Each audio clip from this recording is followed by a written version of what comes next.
Hi, thanks for joining me. Looks like we just have a handful of viewers on YouTube right now, but if you could take this link and share it on your Facebook or wherever whatever social media you have.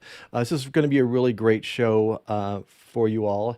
A few obstacles as always from a technical side. But we've got it going. And so earlier this week, I did an interview with a longtime friend, Fran Shure. And so I'm going to show that video. And then at the end of this, I'm actually going to have Fran come on live. So the interview is a little over an hour, or I'm sorry, it's a little over 2 hours long. And then think of any questions you have, and you can even post your questions in the comments. We'll try, if there's a lot of comments, we'll try to get to them. We'll see how this thing works. I mean, we've obviously been being suppressed. A lot of people are being suppressed by the powers that be. So we'll see what kind of traction we can get here. But thank you for joining us. And my name is Jason Bosch, and this program is called If We Were Honest. This is actually the 20th episode that I've done. And so I'm just going to start and roll with Fran, and then tune in at the end of it, and we'll have Fran take your questions. So thanks a bunch. Sitting here with my dear friend Fran. And Fran, we've known each other for what, 20 years? Probably 20 years. About 20 years, since, yeah. Ever since 9/11, because you were part of our original group. Yeah. Here in Colorado. Here in Colorado. So yeah, with 9/11 Visibility is how I met. It was 9/11 Visibility at the time, right? Mm-hmm. Yeah. So tell me a little bit about you're a psychologist, correct? I'm a psychotherapist. In Colorado, you can't call yourself a psychologist unless you have a PhD.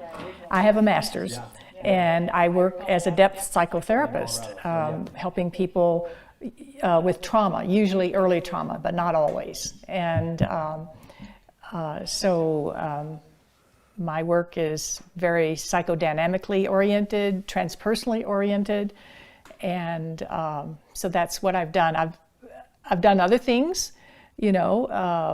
I've also worked as a landscape designer and contractor. You would call yourself kind of a dissident a little bit, maybe, in terms of not really going along with the mainstream narratives. Would you say that's accurate? I don't like to say that. I like to say that I'm a person who likes to dig into things and see what the truth is. And I'm not always a dissident. When government's doing what they should be doing, I'm very happy. For example, Denver is replacing all the lead water pipes, and I couldn't commend them more. They're doing a great job. They're protecting people. But when the government's not doing what it should be doing, then I like to dig into it and see what the truth is about the issue at hand. So let me ask you, you got involved with 9/11 Truth. Yes. Pretty early on. Yes, very early. But prior to that, were you a person that would kind of question authority and kind of question what you were being told? What were your belief systems before, with regards to power and? I'm very oriented to wanting to make this a better world. To make this a world that works for everybody. Things I've done before 9/11 Truth was I was involved in the Colorado campaign for nuclear weapons freeze. And we don't need these nuclear weapons on our planet. And we actually won our campaign in Denver. It was passed that we should have a freeze on nuclear weapons. And I've been involved with the environmental movement and wanting to make this a more sustainable planet. And then when 9/11 happened, I was handed a video that questioned the official story. And at that point, I was shocked to hear this information. And I just started digging into it, and trying to seeing what other people were saying, reading a book. It was The War on Freedom by Nafis Ahmed, which was excellent. And then talking to my representative, Diana DeGette, and asking for a real investigation into this. Yeah. Yeah. And, I remember I pretty much just believed what we were told, from the outset. Yeah. Because it's just kind of like, it's so shocking, you're not really thinking, you're just kind of, it's kind of an emotional experience. You're just like, whoa, Yeah. what's going on here? Yeah. Yeah. But like you said, someone gave me a DVD, and even I was a little like weary of it because it had like it had a little bit of a religious like angle from it, which was kind of a turnoff for me. But over time, it became clear that things weren't as they were claiming that they were. Yeah. And I spent months and months and months researching it before I was willing to actually publicly come out of the closet or whatever. Right. And say, hey, this needs to be looked at and we need to investigate it. And I think, if I remember correctly, our first event that we did together was Barry Zwicker. Yes, it was Barry Zwicker in 2004. Okay. And we invited him from Canada to come speak in Boulder and Denver. And he did, and people really were very appreciative because a lot of people were questioning 9/11 at that point in time. We had very large crowds, and then so we invited him again in 2005.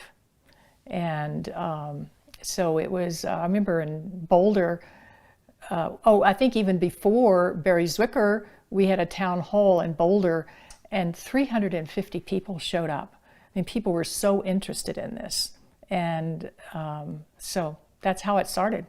And some of the other events we've done together, David Ray Griffin. Right. We hosted Stephen Jones. Yes.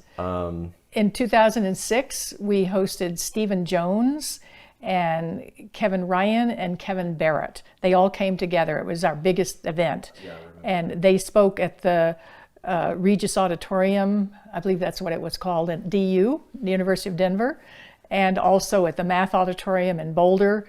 And it was a huge event. And again, it's at that point in time in 2006 where people, it was almost getting toward the climax of the movement, when it was, people were very interested. We were filling auditoriums.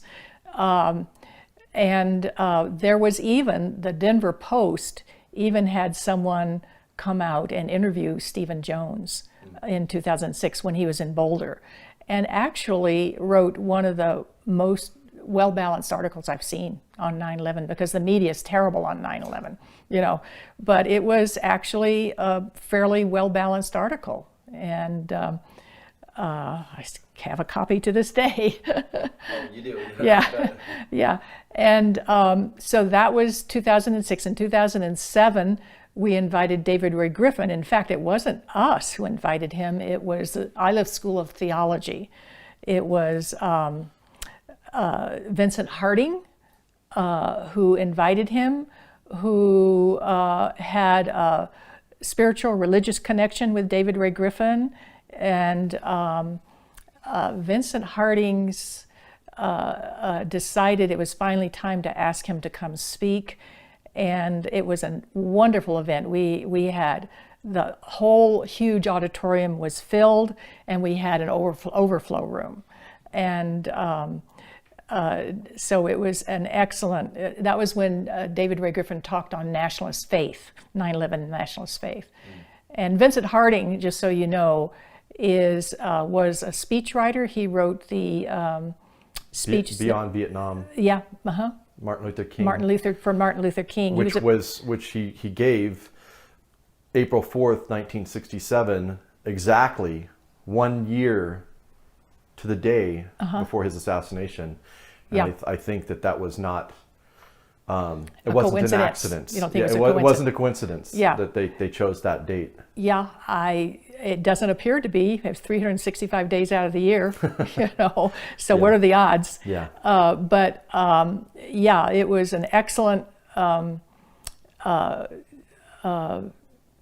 event, and we were so glad to have Vincent Harding inviting him. It was one of David Ray Griffin's most it was one of his favorite events, you know. So Yeah, it was a we're great event. very glad about it. Yeah, really powerful. Yeah, it was.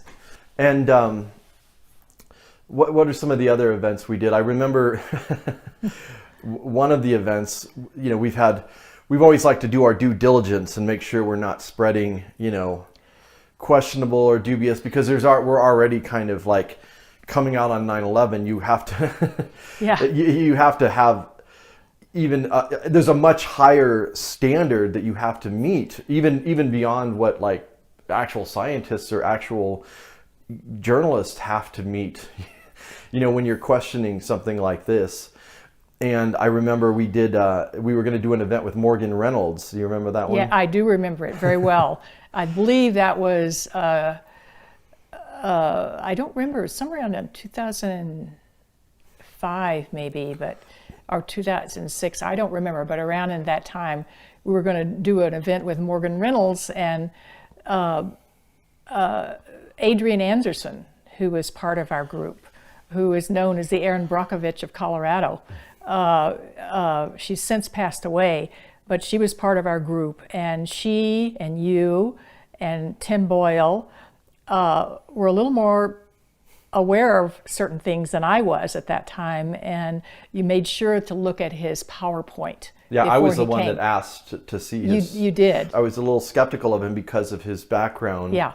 He was in the Bush administration on 9/11. Right. So, I mean, I'm like, that's great if someone was in administration and wants to come and speak out and be a whistleblower or whatever. But yeah, we looked at his... looked at his PowerPoint and saw that everything was very good on his PowerPoint until the very last of his talk, which he was going to talk about bombs creating the hole in the World Trade Center building in, I think it was World Trade Center 1, you know, where you could see the outline of the plane instead of the plane. So he was talking about it wasn't really a plane, it was really bombs that created a hole. And we were all scratching our heads and went, where did he get this? And then we said, sorry, you know, finally it was very traumatic for all of us to disinvite him, but we said, sorry, you have to back up these claims, and he couldn't back it up. Well, in addition to that, he was pushing the hologram. Oh, was he pushing the hologram too? He was pushing that the planes were holograms. Oh, okay. And, you know, that's an extraordinary claim. Yeah. And the world's crazy. I'm like, I'm open to anything being a possibility. Once you realize like all the craziness that goes on in the world, I'm open to anything, but I do require, you know, some serious evidence, you know, and he was making these claims without evidence. So that was, I was pretty proud of us. Yes, I was proud of us too, but it was mainly, I'm giving you all the credit for being more aware of that. And Adrienne Anderson was very aware. She had been infiltrated before in some of the work she'd been doing, and she knew that if someone didn't have a history of changing their politics and going through some kind of personal transformation, that they were probably someone to be wary of. And he had not. I can't remember, was it the Bush administration or was it the Reagan administration that he had worked for? But anyway, he had worked for the Republican administration, and he was suddenly coming in and being a 9/11 Truth activist. And so that was suspicious. And then when he came with this bogus information, we decided, it was a big name. We really wanted to invite him. Yeah, for sure. We really wanted to because it was such a big name, you know, but we decided, hey, we just can't do it. And it's very traumatic for us. Yeah, you know? Absolutely. So we really pride ourselves, Colorado 9/11 Truth now is our name, and we've always prided ourselves for not indulging in unfounded speculation and sticking to the facts as much as we're capable. You know? So. Well, and that's what's so funny about people that smear conspiracy theorists or whatever, as if we're just like, you know, the joke is we're just sitting on the internet watching YouTube videos and be like coming up with all these things. I mean, the level of research and debate and discussion and even disagreements that happen within this space is really actually quite impressive. I mean, and a lot of very thoughtful, incredibly intelligent people who don't always see it eye to eye and don't always agree, but but you know, I've been honored to have been part of helping to promote that. Yeah. I think the 9/11 Truth movement has more than its share of theories that don't make any sense. And if a person is new to the 9/11 Truth movement and goes on the web and tries to learn what's going on with this movement, they will be greeted with a plethora of theories that are just crazy, that are totally insubstantial. But as David likes to say, my partner David, he says, even though there's a lot of unsubstantiated theories out there that's going to confuse everybody, there is a scientific wing to the 9/11 Truth movement, and that's what we can be very proud of. I think Architects and Engineers for 9/11 Truth is a great website. Scientists for 9/11 Truth is a great website. 911speakout.org is a great website.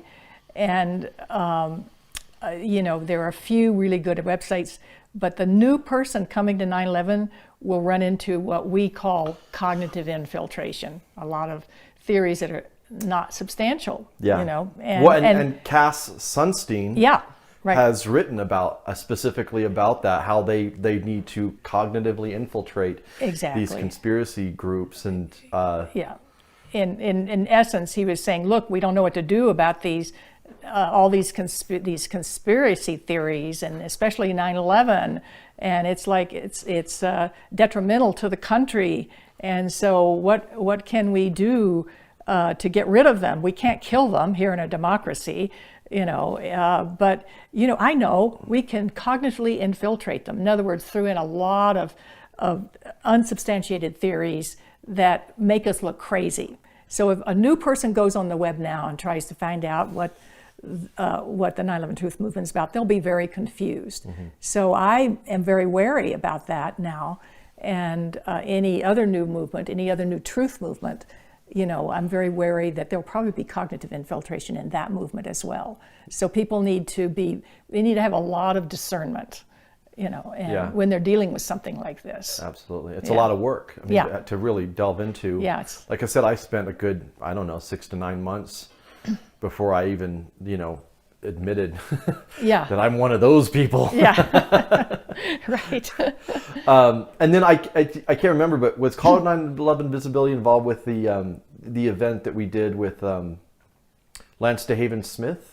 Or we would have changed our name by then. Now, we had changed our name in 2013 to Colorado 9/11 Truth, and that was in 2013 that Lance DeHaven Smith came, and he was one of my favorite speakers too, because he's the author of a wonderful book called Conspiracy Theory in America. He's an academic and at Florida State University, and he did a great job of looking at a lot of different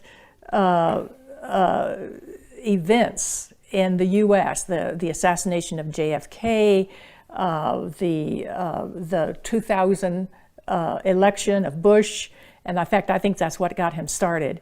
He wound up writing a book. He looked at 9/11, and he, as an academic, you know, he categorized them. Okay, these events have a lot of evidence behind them and are probable, what he calls state crimes against democracies, trying to get away from conspiracy theory because the word stops conversation, you know.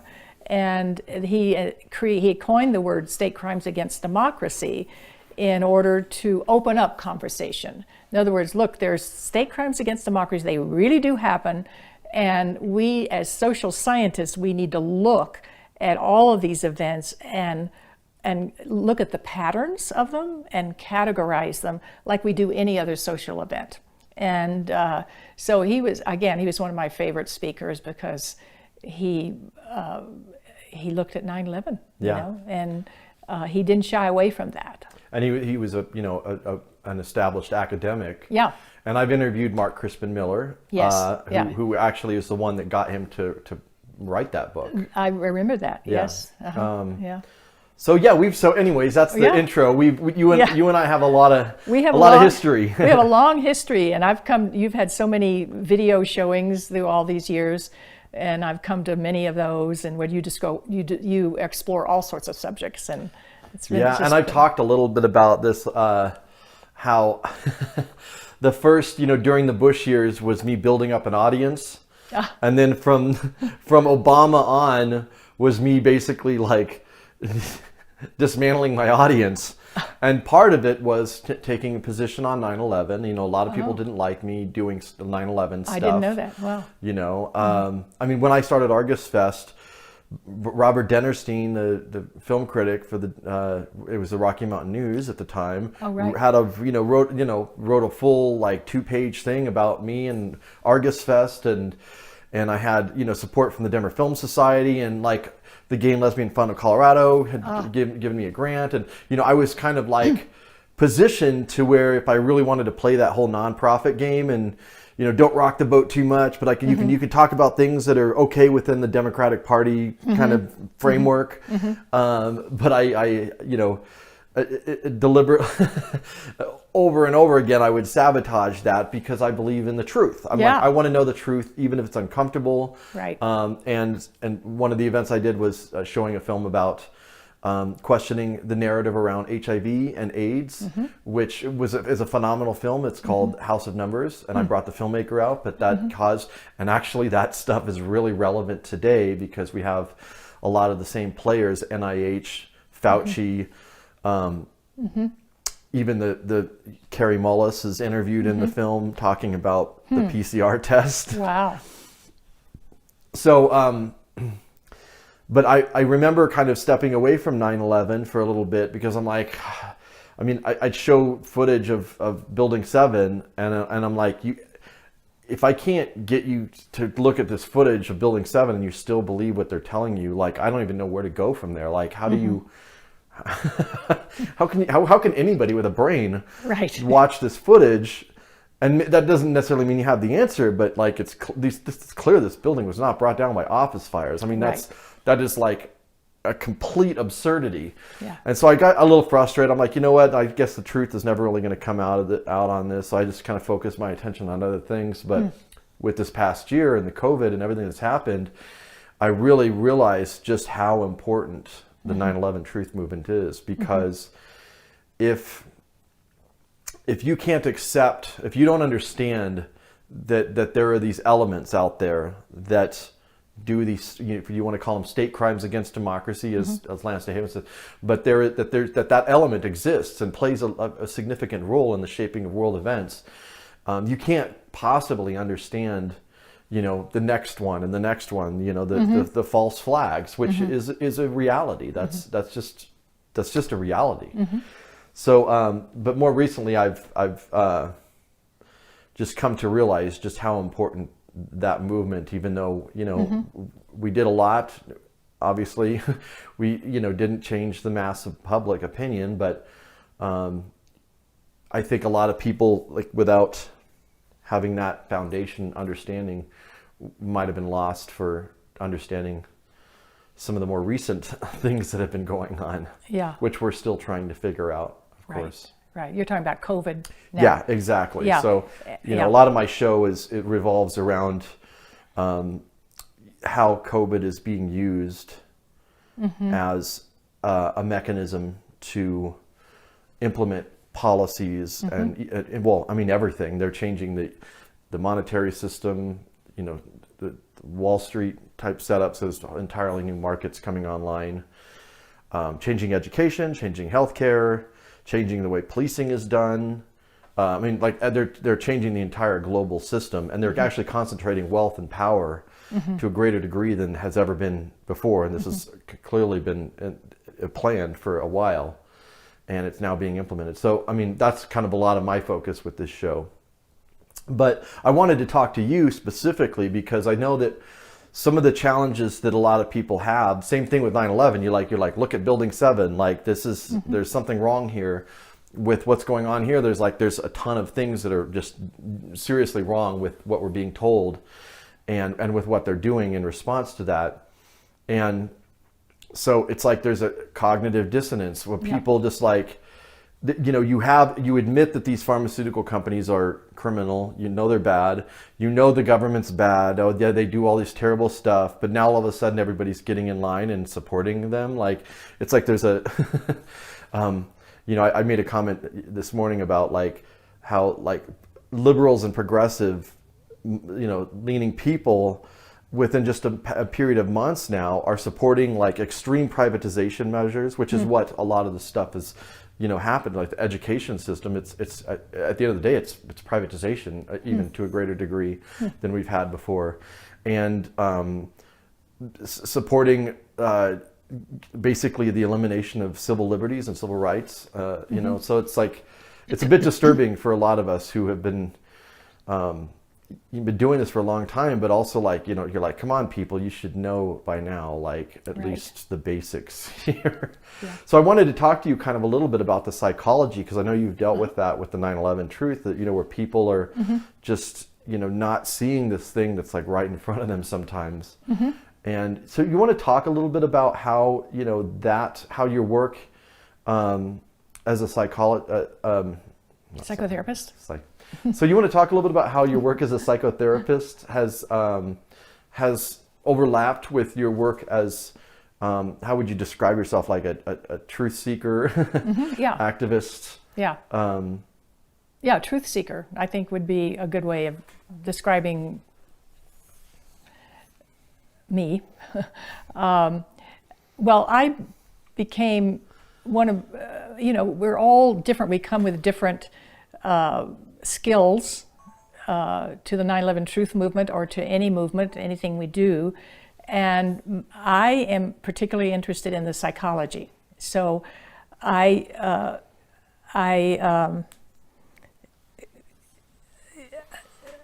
people were asking me to write something about this, because they say, why is this so difficult, Fran, for people to understand that 9/11 was a false flag operation? They don't seem to be able to look at the facts and understand this. And I said, I don't know. I'm still trying to figure it out myself, And then finally, someone at Architects and Engineers asked me to write a few words about it so they could write an article. And I started writing, and I couldn't stop. So I suddenly started writing, and then I couldn't stop writing. It's like it was just flowing through me. And people were giving me ideas about what to write about. And so it wound up being a serial essay called Why Do Good People Become Silent or Worse About 9/11? In other words, why do they suddenly become very silent when the subject's brought up, or worse, they fight us tooth and nail, Yeah. So I started looking at especially a lot of social psychological research that shows what happens to us when we are confronted with information that conflicts with our worldview. So I studied certain things like Stanley Milgram authority experiments, the Stanford prison experiments, the Jane Elliott experiment. What was the Jane Elliott experiment? That she was a third grade teacher, and I believe it was in Iowa or Ohio. And she was a third grade teacher. She had all white students, and she wanted her third grade students to understand what it was like to be discriminated against.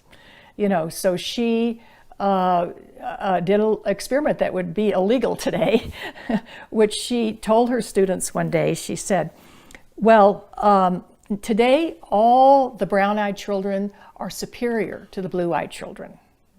They're the best, they're on top. And so the brown-eyed children are smarter, and so they're going to get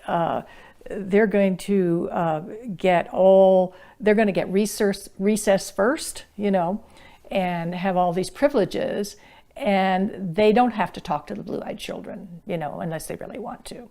And by the end of the day, the blue-eyed children were just, feeling horrible, and they were depressed. The brown-eyed children were just feeling wonderful. And the next day, she told the blue-eyed children, she said, I want to tell you that today, and I was wrong, today I'm telling you that the blue-eyed children are superior, and they are the smartest, and they have all the privileges. They can go to recess first, and et cetera, et cetera. And so at the end of the day, it was just the opposite. The blue-eyed children looked great. The brown-eyed children were very deflated. And so the next day they came in, and at the end of that, I think at the end of that day, she told them, this was just to show you about discrimination. You're both all the same. No one's superior to anyone. And they were so happy to learn this. And anyway, what was interesting is whoever was superior on that day got better grades, you know, and they did better on their schoolwork. And so, but what is interesting also is an outcome of that event that all the children started getting better grades after that. You know, they had, it was really interesting, Oh, wow. you know.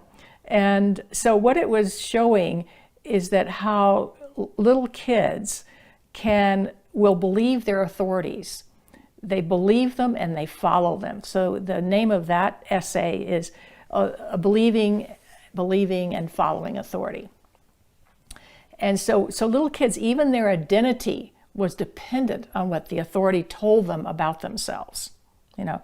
So then what about adults? Well, we learned in the Stanford prison experiment that young men, the same thing happened. When authority told them that you're playing a role, you're going to be the prison guards or you're going to be the prisoners, everyone knew it was just a role they were playing, but they were told by, I'm spacing out the name of the person who did this. I'll remember it in a minute, but they Zimbardo. Zimbardo, Philip Zimbardo. Yeah. Yes, they were told by Philip Zimbardo that they were to play their roles as the prisoners and the guards, and they were to be strong, authoritarian guards. And they started imbibing. They started the roles they were playing. They started internalizing those roles to the point it became so detrimental to the students that were doing this that they had to stop the experiment. And it was actually a woman, Christine Maslach, I believe is her name, who was the girlfriend of Philip Zimbardo, who stopped it. She said, don't you see this is detrimental, you know, to the students? They stopped it. But again, it showed that even young adults would believe their authorities, would follow authorities and believe their authorities, and even their identity would be affected by what the authorities were telling them, you know. Then Stanley Milgram from Yale did an experiment in the 1950s in which he was trying to see if people in America would follow orders like Nazi Germany did, you know. In other words, would they, like Eichmann, where they just follow authority and be abusive to other people. So in that experiment, they found that they had what they called a learner, was in another room, and they were told he had a heart condition, and but they were to shock him if he'd got the answer wrong in order to teach him, you know, to get the answer right. And to everyone's extreme surprise, they found out that a full 2/3 of the subjects who thought they were shocking a person, they weren't really, but thought they were shocking a person, a full 2/3 would shock him right up to the point of death, you know, to the point of 450 volts, you know, and to the point where they knew he could die from it. So the experimenters, everyone were totally shocked at this, you know. But it shows, as human beings, what a proclivity we have to follow authority, listen to authority and follow authority. So that's one reason. So we're looking at the psychology of it. That's only one reason among all the other experiments that I look at in my essays, that we listen to our authorities, we believe them. When they tell us, when George Bush tells us that the Muslims attacked us, 19 Muslims attacked us because they hate our freedoms, you know, we believed him. In America, people believed him, and they were outraged, and they believed their authority, and so now they must go to war, and now they were able to go to war to go find these terrorists and kill them, you know. Yeah. And so again, we have such a strong inclination to believe our authorities. So that's one of the issues that I talk about in my essays. There are many, many others. Cognitive dissonance being one. And what's really interesting is that as I've been exploring all these psychological angles about why we human beings are the way we are, and I'm saying we're all that way, every one of us are that way, we have these tendencies. Then when COVID came along, I started seeing the same thing. I started seeing the parallels and started writing about, it's the next essay I'll be publishing, writing about the parallels of 9/11 and COVID, looking mainly at the fear that's involved. Like after 9/11, when we saw the Twin Towers coming down, we saw this monstrous dust cloud, chasing after people and people running from it. It was like a horror movie, and so people were very afraid. We were afraid of Muslims. We were afraid of, then the anthrax attacks happened. We were afraid of getting anthrax into our mail. And so there's an extreme amount of fear. And with that fear, we needed to do something. So we were willing to go, let's roll, let's go get them, And then the mantra we were taught is we must believe authority and we must go along with it, and united we will stand. United we stand. That was the motto we were given, the mantra. Now with COVID, we find the same thing. We find an enemy, which is the virus. And we were made to be very afraid by our government and our media. And we were first told that 3.4% of all people would die. There would be 2 million deaths in the US. And we bought it, and we became very, very afraid of this disease. And we needed to do something to ameliorate that fear. So we were told to wear our mask and to lock down and stay in our homes. And so we did everything we were told to do by our authorities, and we believed our authorities, So with both movements, there were people who basically went along with what their authorities said, and there were other people who dug into the science of it, started digging into it. With 9/11, that's the case. With COVID, that's the case. There's people who started digging into it, who basically recognized the propaganda that was coming their way and started digging into COVID and learning facts that we weren't being told by our media and the government, so.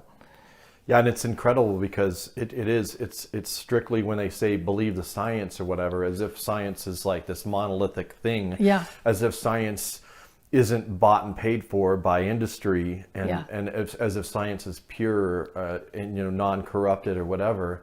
But even if you do look at the actual science, you find out that a lot of the claims that they're making aren't actually backed by their own science, which is really remarkable.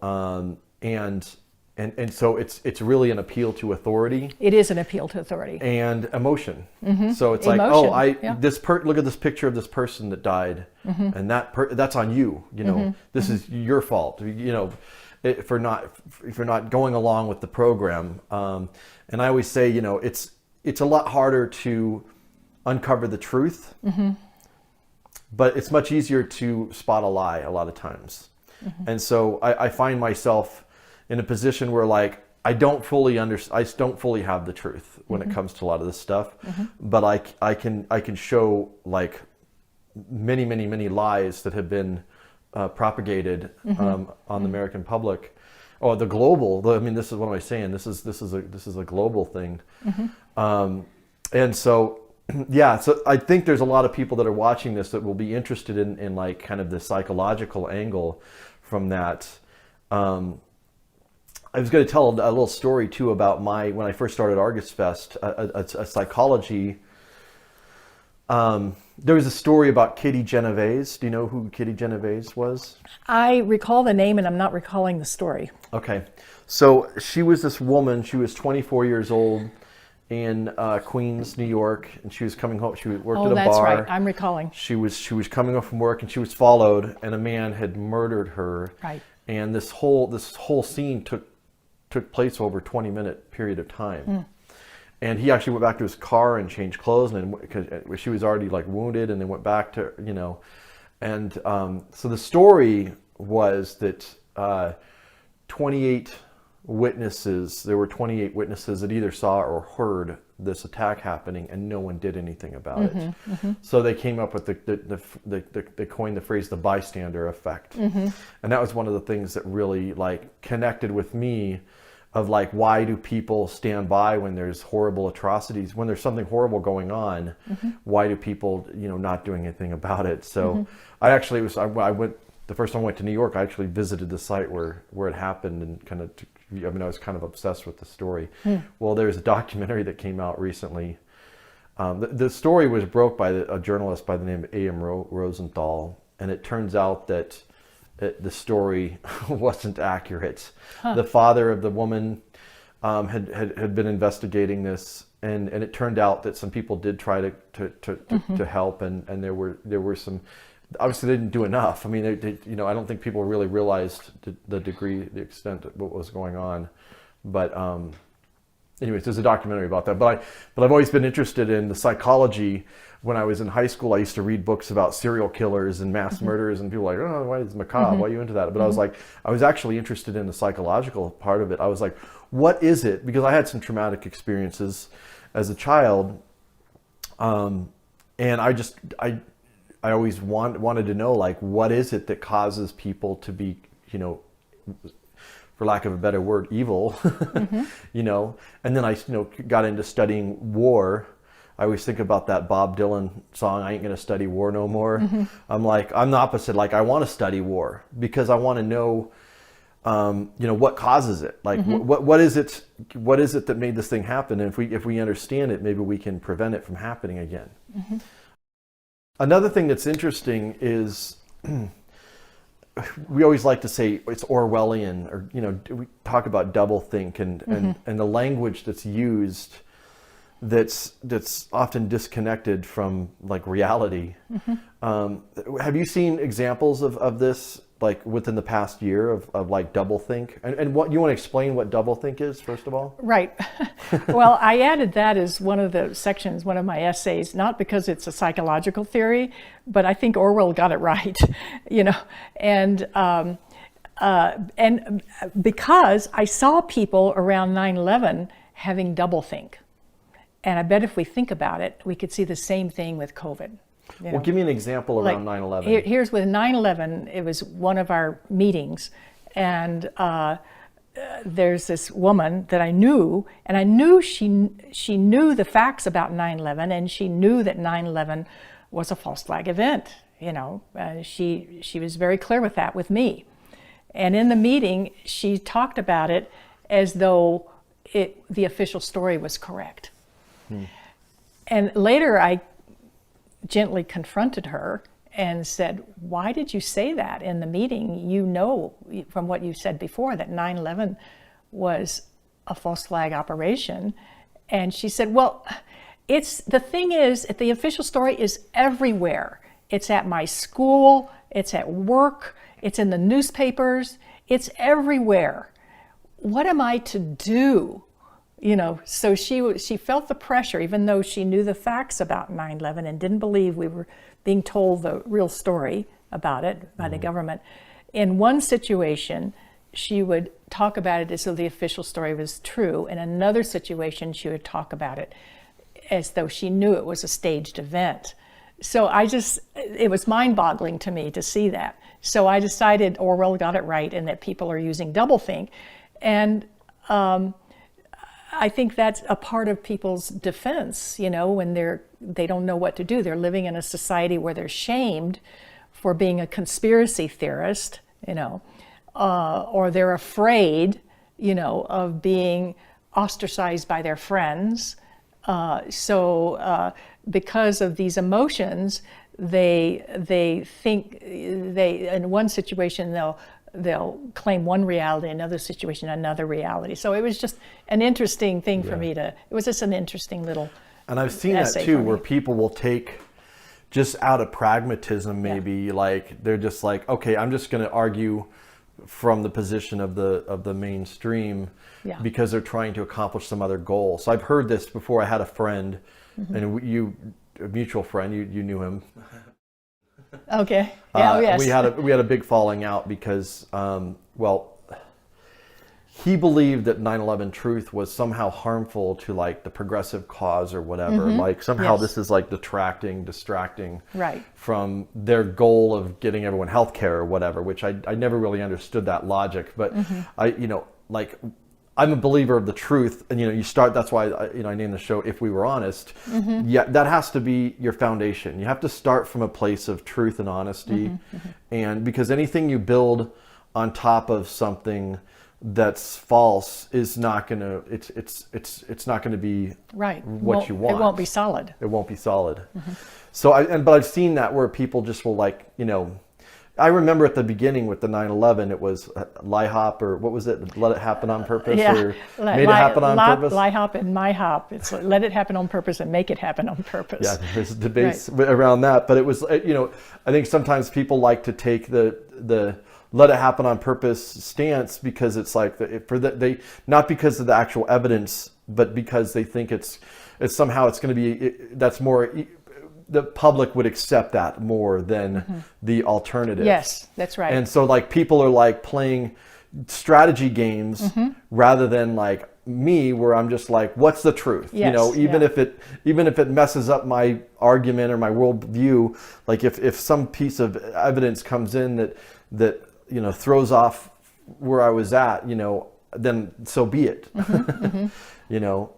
So I've seen that too. And so with the COVID thing, it's really interesting because, like the vaccines, for example, it's like, oh, it doesn't actually stop the transmission, and the claims about 95% effect, it turns out is utterly false. And there's actually a scientist that shows that they were eliminating numbers of people that were sick. From the study, it was so they said it was actually more like 45% if you add these other people that they'd taken off.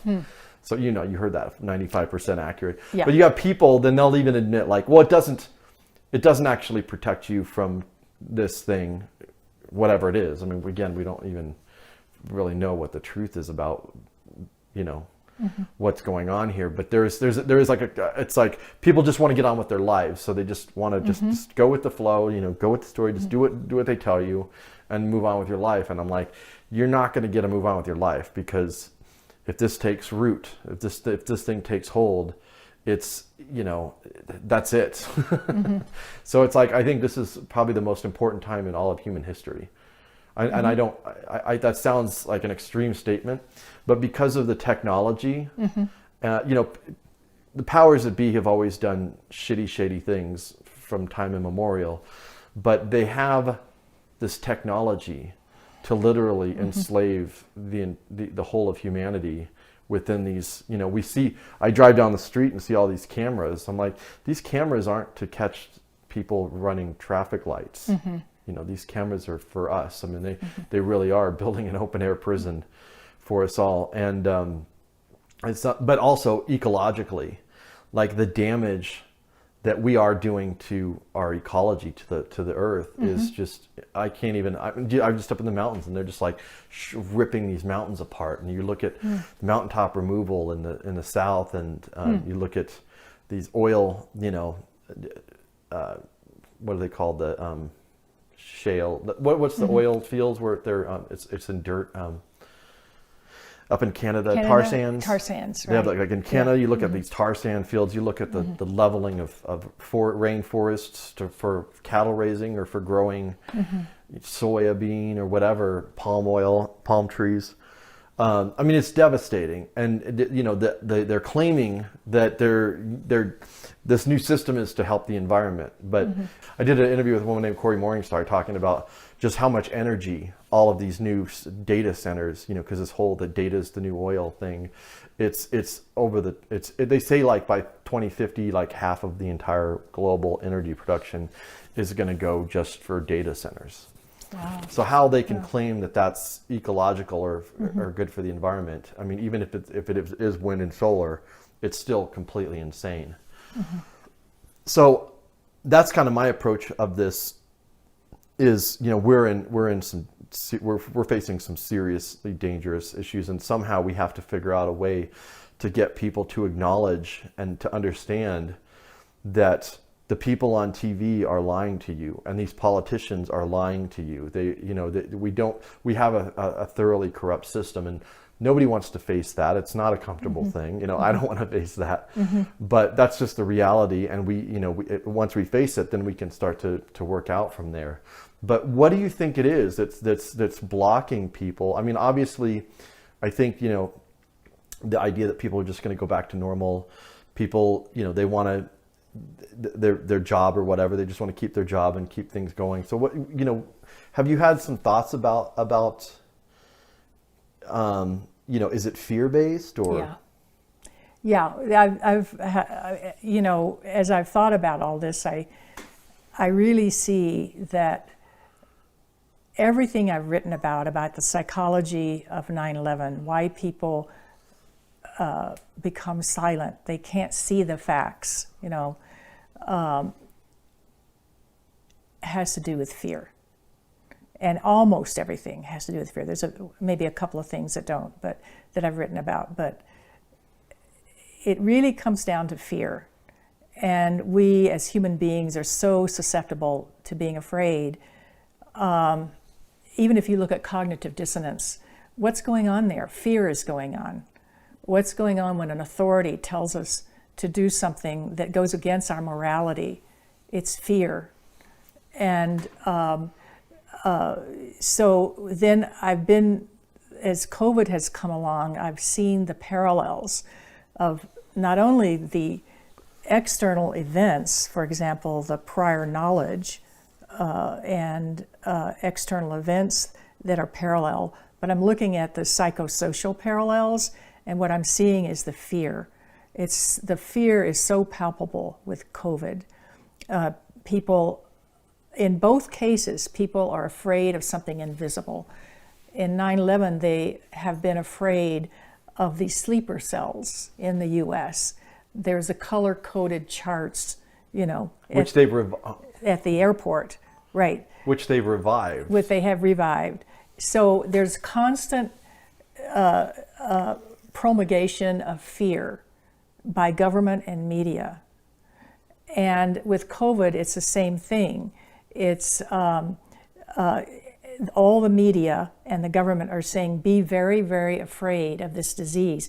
It was the invisible terrorist, the Muslims, the sleeper cells, with 9/11. That's died down, and now it's the invisible virus. You must be very, very careful because this is a very deadly virus.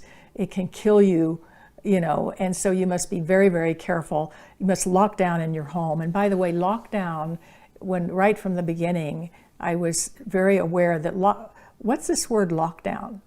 That's something that applies to prisons.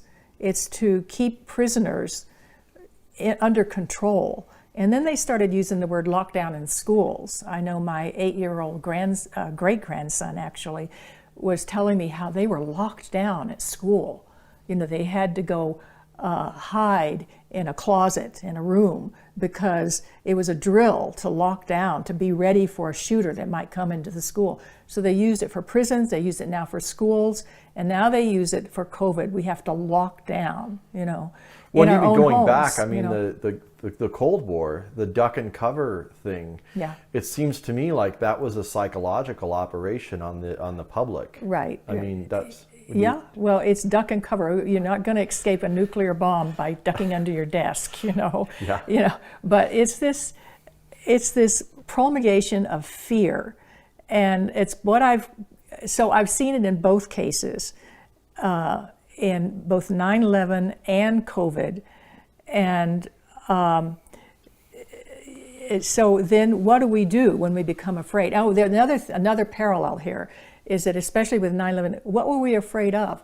We saw people die we were seeing the towers come down again and again and again on our media, So we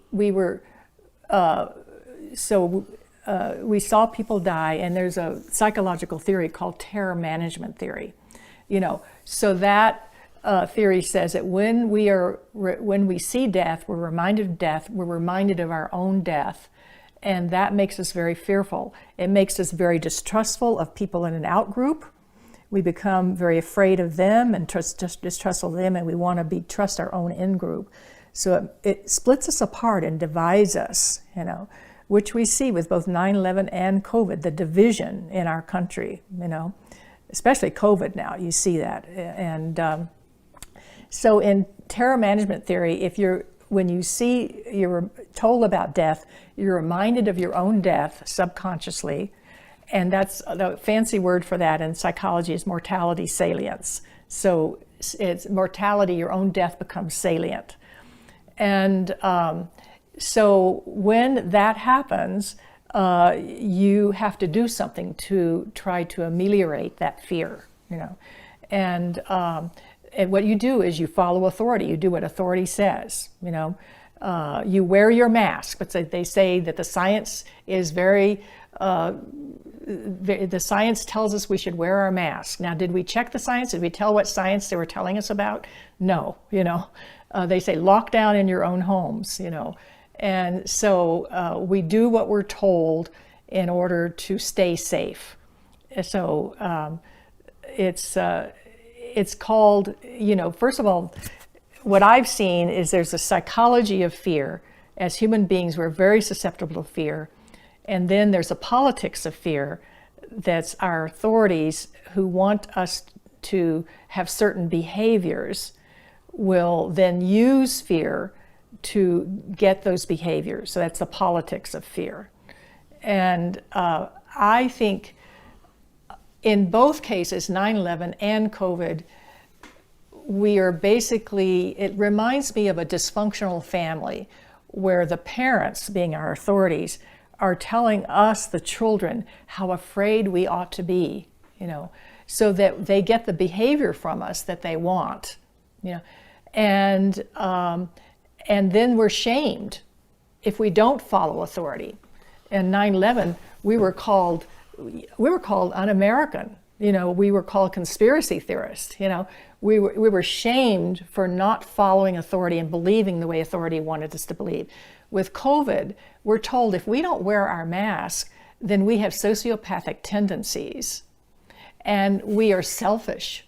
So we're shamed for not doing it. Now with COVID, if we don't get the vaccine, even though that vaccine is experimental and no one knows anything about the long-term effects, we're shamed for it, because we're not being part of the solution, Well, it's the fear is a piece of it, but there's another piece of it too that I haven't really explored too in depth, but there's almost like a savior complex that's going on as well. And I think about the role of, the white man's burden, the role of even again, I've done a lot of research on nonprofits and NGOs, and there's kind of, you look at the Bill Gates or different people that have this kind of like white savior complex. I'm gonna save all of Africa from, disease or whatever. Meanwhile, they're actually responsible for, directly responsible for a lot of people's misery in the world. Yes, yeah. So there's a cognitive disconnect right there. But what do you think about that other piece of it, to where people are like, I'll save you, like there's kind of an idea that people are out there as heroes, and we see that with the nurses. The nurses are here, the frontline heroes, And I respect for the work that nurses do, but I mean, there's the propaganda piece around this is interesting to watch. Yeah, we have to. I suspect the nurses and the doctors have had a really hard job, but there's so much propaganda, as you say. And so how did many of us, not all of us, but many of us in the 9/11 Truth Movement recognize the propaganda around COVID right away? So for me, how I recognized it is I'm not a risky individual. I'm a fairly cautious individual. And when I was first given these figures, 2 million of us are going to die and it's a very deadly disease, I mean, I was listening, and I'm listening to my authorities. And then I started listening to other authorities that weren't official authorities. I was listening to Robert F. Kennedy Jr., and I was listening to Dr. McCullough and other people who were saying, well, looks like about 80% of us are, will have no or mild symptoms to this disease. And it looks like, the major part of it, most of us will not have any symptoms. We will have mild symptoms. It was only the elderly with comorbidities who are really in danger, So I started listening to other experts, and I realized they weren't saying this on our media, and our officials were not telling us this. It's what's left out that shows you first of all, anything that is incessant fear is going to be propaganda. And if they're leaving out information, if they're leaving out the good news, then you know that you're dealing with propaganda. So I think a lot of us in the 9/11 Truth movement, because we'd been primed, recognized the propaganda, and we started questioning, we started digging into it more deeply. And so now, what's interesting is now what I'm seeing in our society, kind of just like 9/11, we have two different realities going on. We have the people in our country who are being who listen to mainstream media only, And even the progressive media, I think. And even the progressive, they're no. falling. Yeah. They fall. They don't. There's not any difference between Democracy Now! And CNN when it comes to COVID and the vaccinations. And they're reading from the same script. It's stunning to me to see the progressive media being as, if not more, shaming of people, if they're not following the official authorities about this whole incident. I am stunned by that. So there are, so where was I going with this? There's two different realities. There's the group that are believing the official media narrative and the official narrative. And then there's a group who dug into it and started looking at the real science. I dug into it, And we saw fairly quickly on that we're not being told the truth about this, And we saw that this isn't such a deadly disease. It's actually not that deadly at all for most people. And there are some very bad things about it, no doubt about that. There is such a thing as long COVID, that exists. There are some very bad things about it. It needs to be studied. But most of us get it and get over it. And then we have what's called the natural immunity, So we're not being told the good news that a lot of people have gotten COVID, they have natural immunity, and there's evidence that natural immunity will be complete and durable even against the variants, And so we have these two different realities, and we clash, because those people who believe the official story and are very afraid of the virus, think that the rest of us who've looked into it more deeply, that we're sociopaths, or we're selfish, or we're assholes, because we don't like wearing the mask because we know they don't make any sense, So we're coming from these two different perspectives, and we clash. And just like with 9/11, it's splitting friends, it's splitting families. There's a lot of discord going on, and people are losing friends, And so it's the two are so parallel in a way, It's just amazing to watch it, and I feel that there is a connection. That's what I'm writing about. Naomi Wolf is, I think, a very brave soul, who speaks about this in her little book, The End of America After 9/11. It was published, I think, in 2008, and she talks about how in various countries around the world, how open societies close down, how they keep closing down, and the 10 steps to closing down a society. And since COVID, she has continued speaking out about it, and she sees our society closing down even more. She says we are now at the 10th step, which means, in her view, which means we can't convene, we can't get together to talk about things. You know, that's the 10th step to closing down society, to go from an open society to a fascistic society. Now, Robert Kennedy Jr. also talks about this, and he sees our societies closing down too with COVID. And for him, for him, it seems like the biggest and the most important feature of closing down a society is losing the freedom of speech. Now, there's the First Amendment that we have. So once they start censoring all sorts of information, which they're doing now with COVID, then we've lost, once they censor dissenting voices, then we've lost the freedom of speech, you know, and the freedom of the press. So that means people who have other information that holds power accountable for what they're saying cannot get their message through, you know. So then we become much more of a closed society. So. Yeah, and that's what's interesting is just seeing, you know, I come from a place of, okay, you have a principle, and I'm a big believer in like the golden rule. Like if you have a principle, you apply that principle across the board. Absolutely, yeah. And it seems like there's a double standard there, especially when it comes to freedom of speech. People are like, oh yeah, Alex Jones, get rid of him, he sucks. Donald Trump, he's terrible. Yeah, ban him. And I'm just like, you understand, you're setting a precedent. You're creating a principle where freedom of speech is not something that's valued anymore, and eventually it's going to come for you. It's going to come from, you know, and it's like that people don't understand this. Right.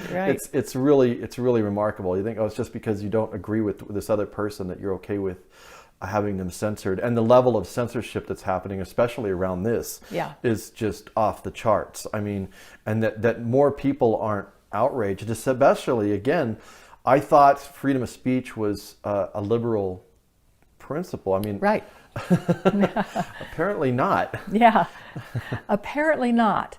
And especially when, you know, some of my liberal friends are so happy about censoring Alex Jones and censoring Trump supporters, you know. They seem to be very myopic, and they don't realize that once you start censoring the people who say things that you don't like, you know, it's going to bite you too. It's going to come after you. And so I think the epitome of supporting free speech happened back in something like 1967 or something, which was at Skokie, Illinois, in which the ACLU supported the KKK in marching in a neighborhood that was full of Jewish people, you know, and or was it black people? I guess I don't remember, but they allowed the KKK to march, and that was the epitome of supporting free speech right there. And we've really slid downhill from there, in that we think it's okay to censor people who say things we don't like, you know. And I feel like I have a lot of trust and a lot of faith in, yes, take to court the people who are inciting riot, take to court the people who are indulging in unprotected speech, you know, by the Constitution.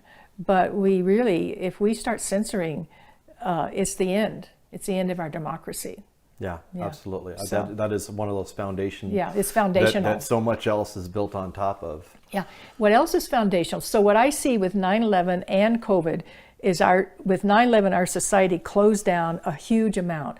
We lost habeas corpus with 9/11 through the Military Commissions Act and the National Defense Authorization Act of 2012 under Obama, you know. And then there was the Patriot Act, of course. So we lost habeas corpus, and we started surveilling everyone in the whole country, and So we lost, so we closed our society down a huge amount, and people don't seem to know this, or if they know it, they don't seem to care that much, you know. And then with COVID coming on, we have now, the censorship has just skyrocketed. I call it warp speed of censorship, you know. So playing on Trump's words about the warp speed of getting the vaccination. Yeah, well, we have that's warp the speed official, of censorship. the official, you know, military, their Operation Warp Speed is an official. Yeah, it is an official term, right? Yeah, and so so what we see is we're losing the freedom of speech, and therefore closing our society down more and more. So 9/11 and COVID are connected in the way that they're closing down our society. I know you were talking about the savior complex before, and I didn't address that. Oh yeah. So I didn't, because you see that as one of the motivations of people like Bill Gates. Is that what you're saying? No, I mean just the average person. That like we're here to save grandma. I'm not doing this. Oh right. I'm not doing this for me. Right, I'm doing right. this for you. Yes. I'm here to, you know, we're saving people here. Right. And obviously, if that were the case, I would be all for it. I mean, I care. You know, I don't want anyone to get sick or die. Right. But yeah, so that's really what I was referring to. But actually, do you want to address that real quick, or Yeah, is that an I area can address that. Yeah, I think you're right. I think people have a savior complex, and that is a reaction because of their fear that's been stimulated by government and media to what can I do about this? So how can I be a hero and help? You know, well, with 9/11, it was go to war. You know, with this, it is wear your mask so you don't get granny sick. You know, well, if you really study the science of mask wearing, you will learn that this is a big subject, but you will learn that the masks don't work. I'll address that later. You know, they don't work, and you're not saving granny, but you've been told you are. So you're doing the hero thing. I ran into a woman in the grocery store who I was complimenting her on her very creative mask, and she thought I was on the same page with her about this whole thing. And so she said to me once, very proudly, very excited and proud, she says, you know, it's just like World War II. We're all in this together. And it's like we're all in this together to win this war against this virus. You know, so she's being patriotic and she's being a heroine, you know. Yeah. And I just went, you know, then I had to reveal to her what I felt, you know. No. You know, which how'd that go over? She avoided me after that. But you know, it's like that's why she has her reality because she's listening to mainstream media and listening to the officials. I have my reality because I'm listening to the censored people and the people who are censored. If anyone tells me someone's censored, I want to listen to them, and I want to use my own discernment about what I think the truth is. You know, I don't want authorities treating me like a child and telling me what I should be believing without using my own intelligence and my own discernment. And it's remarkable when you watch the mainstream media, you hit the nail on the head. They're talking to the public like they're toddlers. Yes. It's really insulting. Right. You know, and for the record, I think it might be interesting, the audience might like to know this, but you had COVID, correct? You yes. and your partner? Yeah, David and I both had COVID back in June 2020. And I was nervous about it. You know, I was scared. David got it first, and I was worried, you know, because of all we'd heard. I was not cavalier about this. And so, but I knew what to do. I'm quite informed about how to support our immune systems. We take plenty of vitamin D daily. We get sunshine, we exercise, we take vitamin C daily. And I knew from past experience with swine flu just to increase the amount of D3 and C and some other supplements. And I am convinced that that's what helped us. You know, David got over his in 3 days. He had classic symptoms. He lost taste and smell. classic symptoms. Yeah, but you guys are in your 20s, so of course. Yeah, right. We were in our 20s. So we're in our 70s. I was 77 at the time. And then I had one day of fatigue, which is exactly what happened with the swine flu when I increased my level of vitamin D. Now, the thing is, if we had a mature media and a mature government, the media would be, and the government would be telling us the truth about things. And they would be saying things. I can imagine very easily what a mature government would be telling us and the mature media would be saying. They're saying, look, we've made a mistake. It wasn't 3.4% of us who are going to die. We're seeing it's mostly the elderly with comorbidities who are being so devastated by this. And we're learning, everybody, we're seeing from other countries who are using ivermectin, and we see that hydroxychloroquine really works. And that was a bogus study that was done by this group that showed us that hydroxychloroquine was killing people and not real. We've learned that was a bogus study. We're sorry, everybody. And so we're now seeing that we have some good news, that we've got these early treatments that we can use. They're working very well, and we're going to be using them in this country. So if you get COVID, there is something for you to do and something for your physicians to do. How about a government, authorities that are mature and treat us like mature individuals? And yes, you have to be very careful if you're over 70, but we're not going to tell you what to do. It's up to you, to make your own decision about what you do. Treat us like adults who can judge for ourselves what we do. But we don't have a mature government. And the advice that they're giving us is actually, it's actually really bad advice from a health standpoint. To stay at home. I mean, going out and getting sun, Right. going outside, and Right. stay in your home. Right. Stay in your home. Don't exercise. Get on your do everything on your computer. Yeah. I mean, sit there in front of your computer all day. Oh, and get the vaccine, and we'll give you a free donut. You Yeah. get a donut, Right. and here's some beer. You want some beer, a donut? And it's like, yeah, if they cared about our health, why they wouldn't be subsidizing, corn syrup, and they wouldn't be pushing, all this harmful shit on us Right, if right. they really, if they really cared about our health. I mean, so that's again the cognitive disconnect of like, these people don't care about your health. No. Like the idea that you think these politicians care about your health. I mean, you think these billionaires are lie awake at night and really are concerned about your health? I mean, they're doing things to actively make us less healthy and make us less secure. It's really incredible. Yeah. But you mentioned hydroxychloroquine. So what Right. you're telling me is you're a Trump supporter. Anything but. So that's another fascinating psychological. Yeah. So I think that Donald Trump is a psyops. And I don't think his targets are strictly his supporters.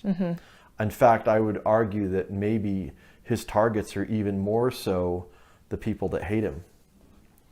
Because if you think about how that narrative, their whole world narrative revolves around Donald Trump. Like I had a scene, I made a music video with some friends, and I didn't put the scene in there, but I had the scene in mind of two like Democrats and Republicans arguing, but then Donald Trump comes on the screen and they both stop and they're like, oh, wait, we got to hear what he has to say.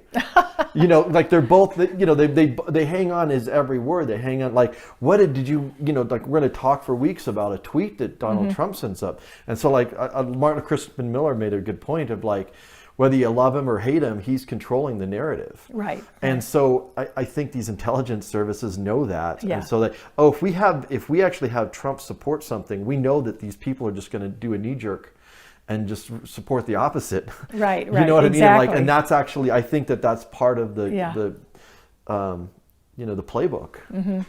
Yeah, exactly. For the progressives who aren't thinking for themselves, who aren't being independently thinking, if Trump says hydroxychloroquine works and is good, then they're going to know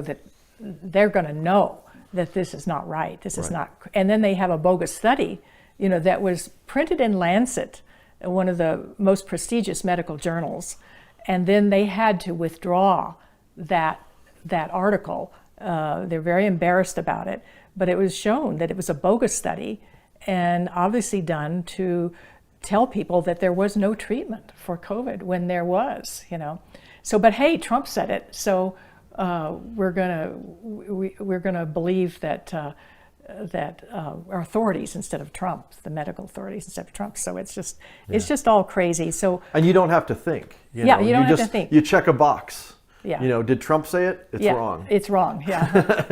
I try to explain to people, like, the Trump Q whatever, like, that has my world. I don't take cues from that at all. Like, I don't even listen to it. It's not even not even worth my time to even listen to. It's absurd. Right. What I see on this whole issue, just so I'll just state where I am on this, is that right from the beginning, I saw Trump as a very wounded individual. You know, I've never felt hatred for him or dislike for him. I see him as a child who is extremely wounded. And that's where his narcissism, his very extreme narcissism comes from, is that extreme wounding. You know, that's how I see him, you know. He's such a classic narcissist, you know. Doesn't make him a bad person. He's just a wounded person, you know. But there's something about him that has attracted a lot of people. And along with that is the fact that there's the whole QAnon phenomenon. And I think a lot of people are following this QAnon phenomenon. And I would like to say to them, you know, don't you think the NSA knows who's promulgating QAnon, who's doing it? They know what all the rest of us are doing. Don't you think the NSA isn't tracking that down? And who is the greatest propagandist on the planet? It's the CIA. You know, if you've studied it, you know they're the greatest propagandist we have.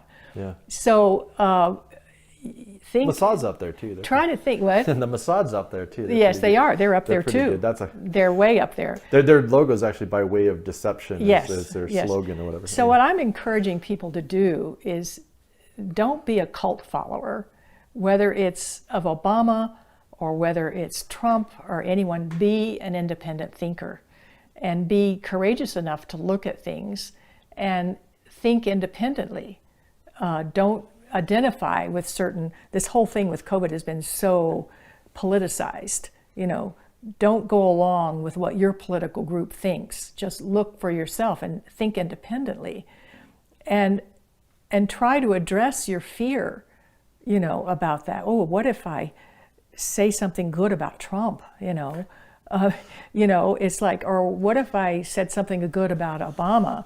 It's like, heaven forbid, you know, if you say something good about the party that you don't identify with. Right. So be an independent thinker and look at your own fear, because fear is at the bottom of, I think, everything that is wrong that's going on that we're talking about. If someone says, yeah, but I was afraid after 9/11 and I'm afraid of this virus, or I'm afraid of the vaccinations, you know, you should be discerning about that. But I would say, how do I deal with my fear? I would say, first of all, start doing some self-inquiry. You know, what am I afraid of? And start being honest with yourself. Your name of your thing is If We Were Honest. And I so agree with that. It's like if we lived in an honest world, or if we were honest, let's be honest with ourselves. Why am I afraid? What am I afraid of? Am I afraid if I say to someone that there's a lot of evidence that 9/11 was a false flag aberration? Am I afraid of being ostracized by my family and by my friends? You know, what am I afraid of? If I said, I'm afraid of this virus, you know, or I'm afraid to speak out against the vaccinations, you know, because we don't have any long-term data on what might happen to people if they take the vaccinations. If I speak out, what am I afraid of? So just do self-inquiry and try to address your fear that way. It's on a cognitive level, and I think, you have to address the fear some way. You have to start somewhere. Yeah, and I think also too, like the death thing is a big piece of it. Yeah. I think that we just don't have a very healthy relationship with death, and right.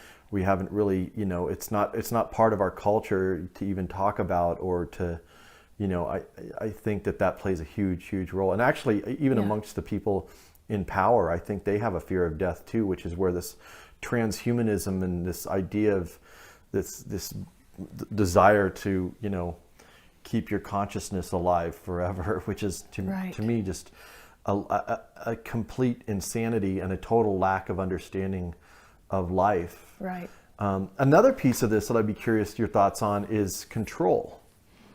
Like, so I've been collecting articles and like news clips, and even in popular entertainment, whether it's like The Simpsons or some TV show where they'll badmouth conspiracy theorists. You hear it all over the place. It's like there's this image that they try to conjure up of the conspiracy, the tinfoil crazy guy with the charts and everything.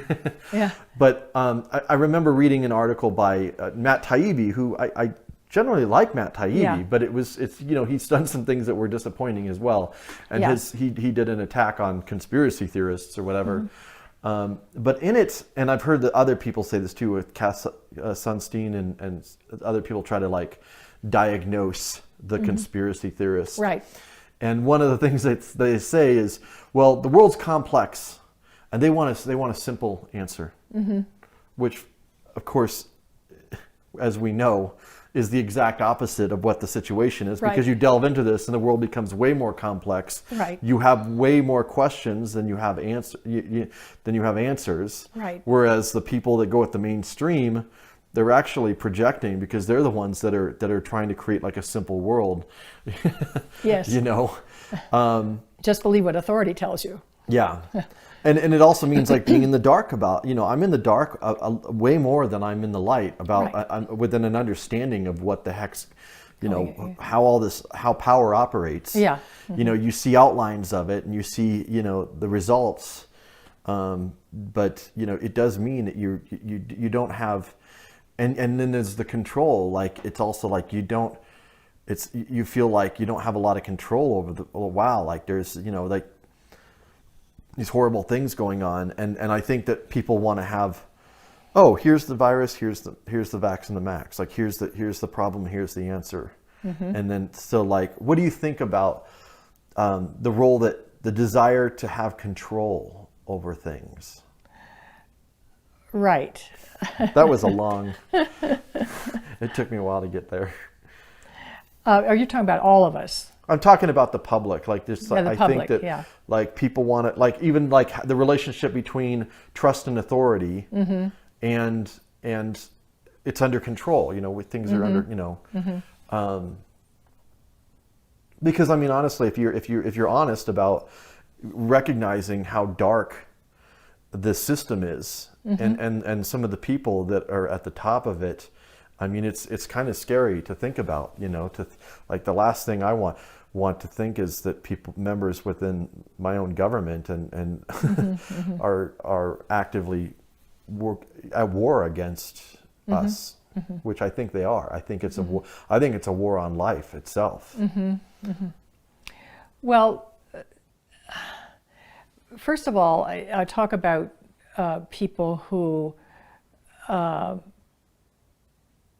more at the top end of society and their desire for control. I'll just start there. Yeah. And that's a no-brainer for me. I mean, if you look back through history, you see people with power who wanted to control masses of other people. I mean, you just look at Alexander the Great. You look at the Roman Empire. You look at Julius Caesar, you look at Hitler and the Nazis. I mean, they were after the whole world,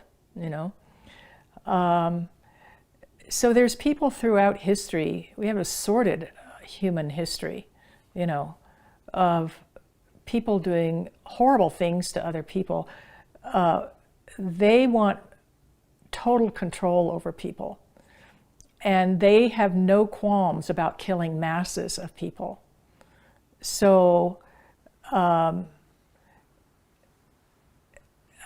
there are people with power like that who obviously exist, and they obviously exist today, you know. So then you look at the rest of us who don't have that much power, and yeah, we want a sense of control. You know, it's very natural to want a sense of control over our lives. You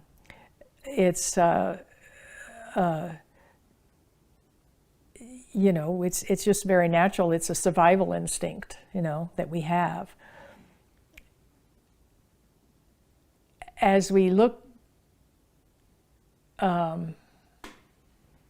more at our human condition, I would say that it becomes obvious to many of us that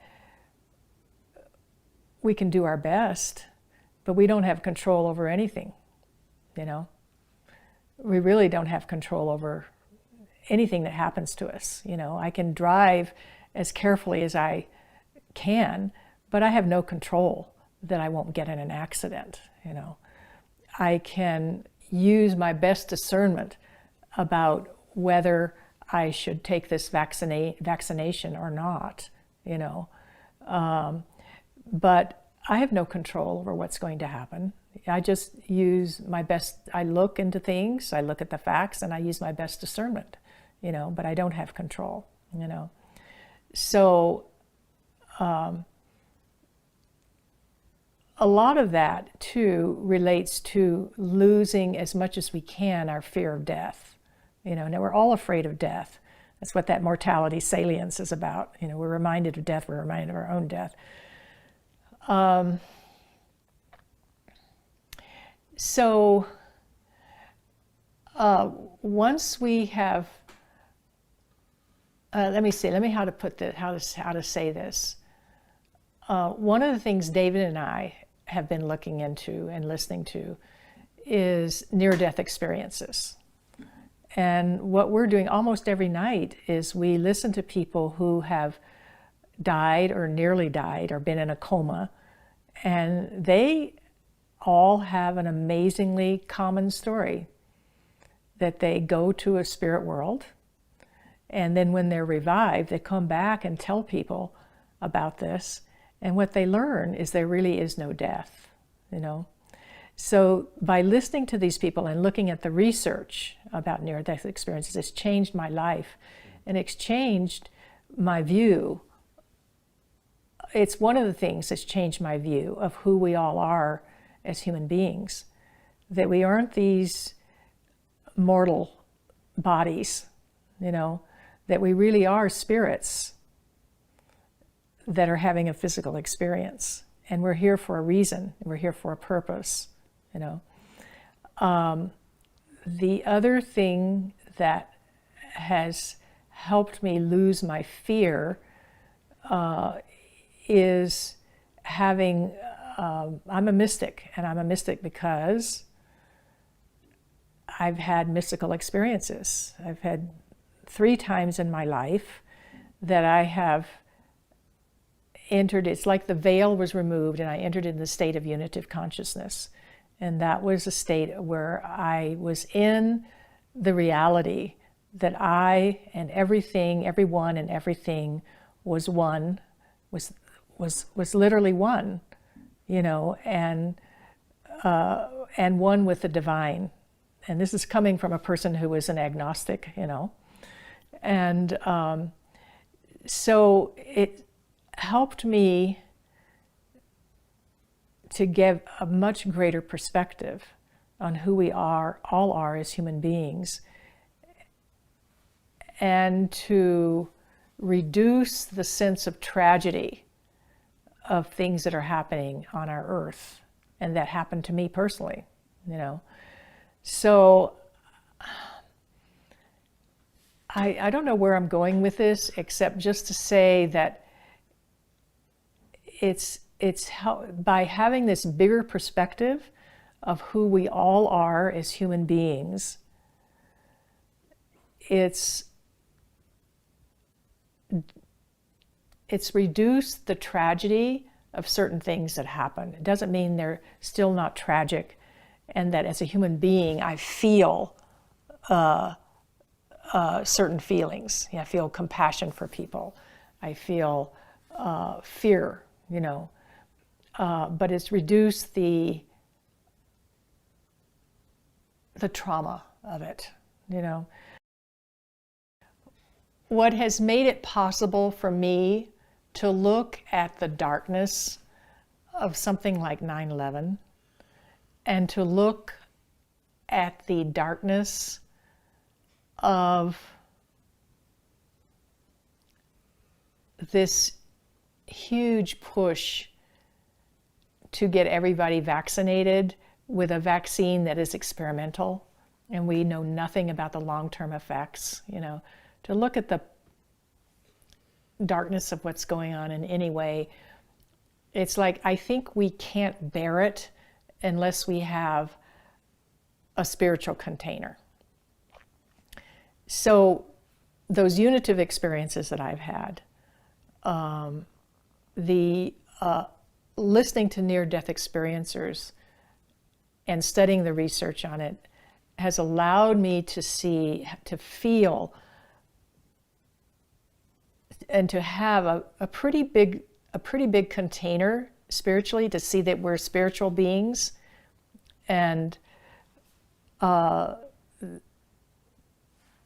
that when we die, we go on, This has been a big revelation to me, Is this more recent, or? It's been going on for several years, for a number of years, actually.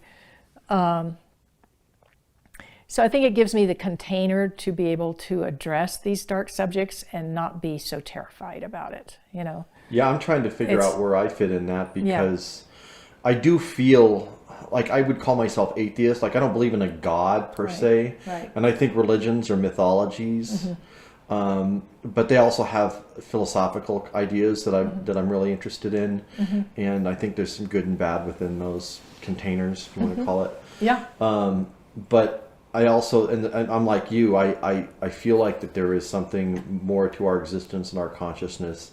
I don't know if we live after we die, or we take on some other form, or I just, those are questions that I don't really have answers to. Right. But I do, like, I don't see how I could function in this world without having some sort of, and I can't describe it or anything, but I have had experiences, and they were drug induced. Yeah, they work. But I had, I've had some DMT, some very serious experiences that I can't I don't think it was just a chemical reaction. I felt, I had an experience where I felt like I was pure energy, and there were other beings, and it was an experiential thing that it was beyond anything that I could possibly describe. And but I do feel connection, because there's a lot of this, it's not rational, it's not logical. Right. Like, why would I give a shit about people in Syria or Palestine or Iraq? And as a matter of fact, in many ways I'm a beneficiary of the U.S. foreign policies, to some extent. Yet there's something within me that makes my heart ache about others suffering. Yeah. What is that? That's not a rational thing. Love is not rational. And so I guess I believe in love, and I do believe that there's something else, which I don't know what it is. But I agree with you. Like, I don't see how I could even function without having some kind of, but I don't have a container. I can, like, a lot of different people, like, okay, they have a particular faith practice or something like that. And I've always kind of, it's ironic that the skeptics, the people that call themselves skeptics, don't extend their skepticism to orthodoxy or science, the industry, but I come from that background of, like, really, considering myself a skeptical person. Yeah. And so, as far as religions, I can blow holes in the actual history of, like, the problems with these narratives, but they are trying to address certain things. They're trying to address what it means to be a human, and what's our relationship to, one another and to ecology. And I think with embedded in different spiritual and religious beliefs and practices are legitimate, serious questions that I don't think can be answered by just through a strictly scientific, despite the claims. I mean, I know there's books out, claiming that science has the answer to everything, and I don't see that. I mean, there's something very logical about some of the things that are done by those in power. I mean, it gives them power. They get to live extravagant lives at a really incredibly horrible cost to others. I remember Melania Trump. Remember, she had that jacket on, and on the back it said, "I don't care. Right. Do you?" Yeah. And I think about that, and actually the Bohemian Grove thing, which I think is overplayed. But clearly, like, the elites were having this, like, their own little Burning Man type event or whatever, having their own little party, freak party.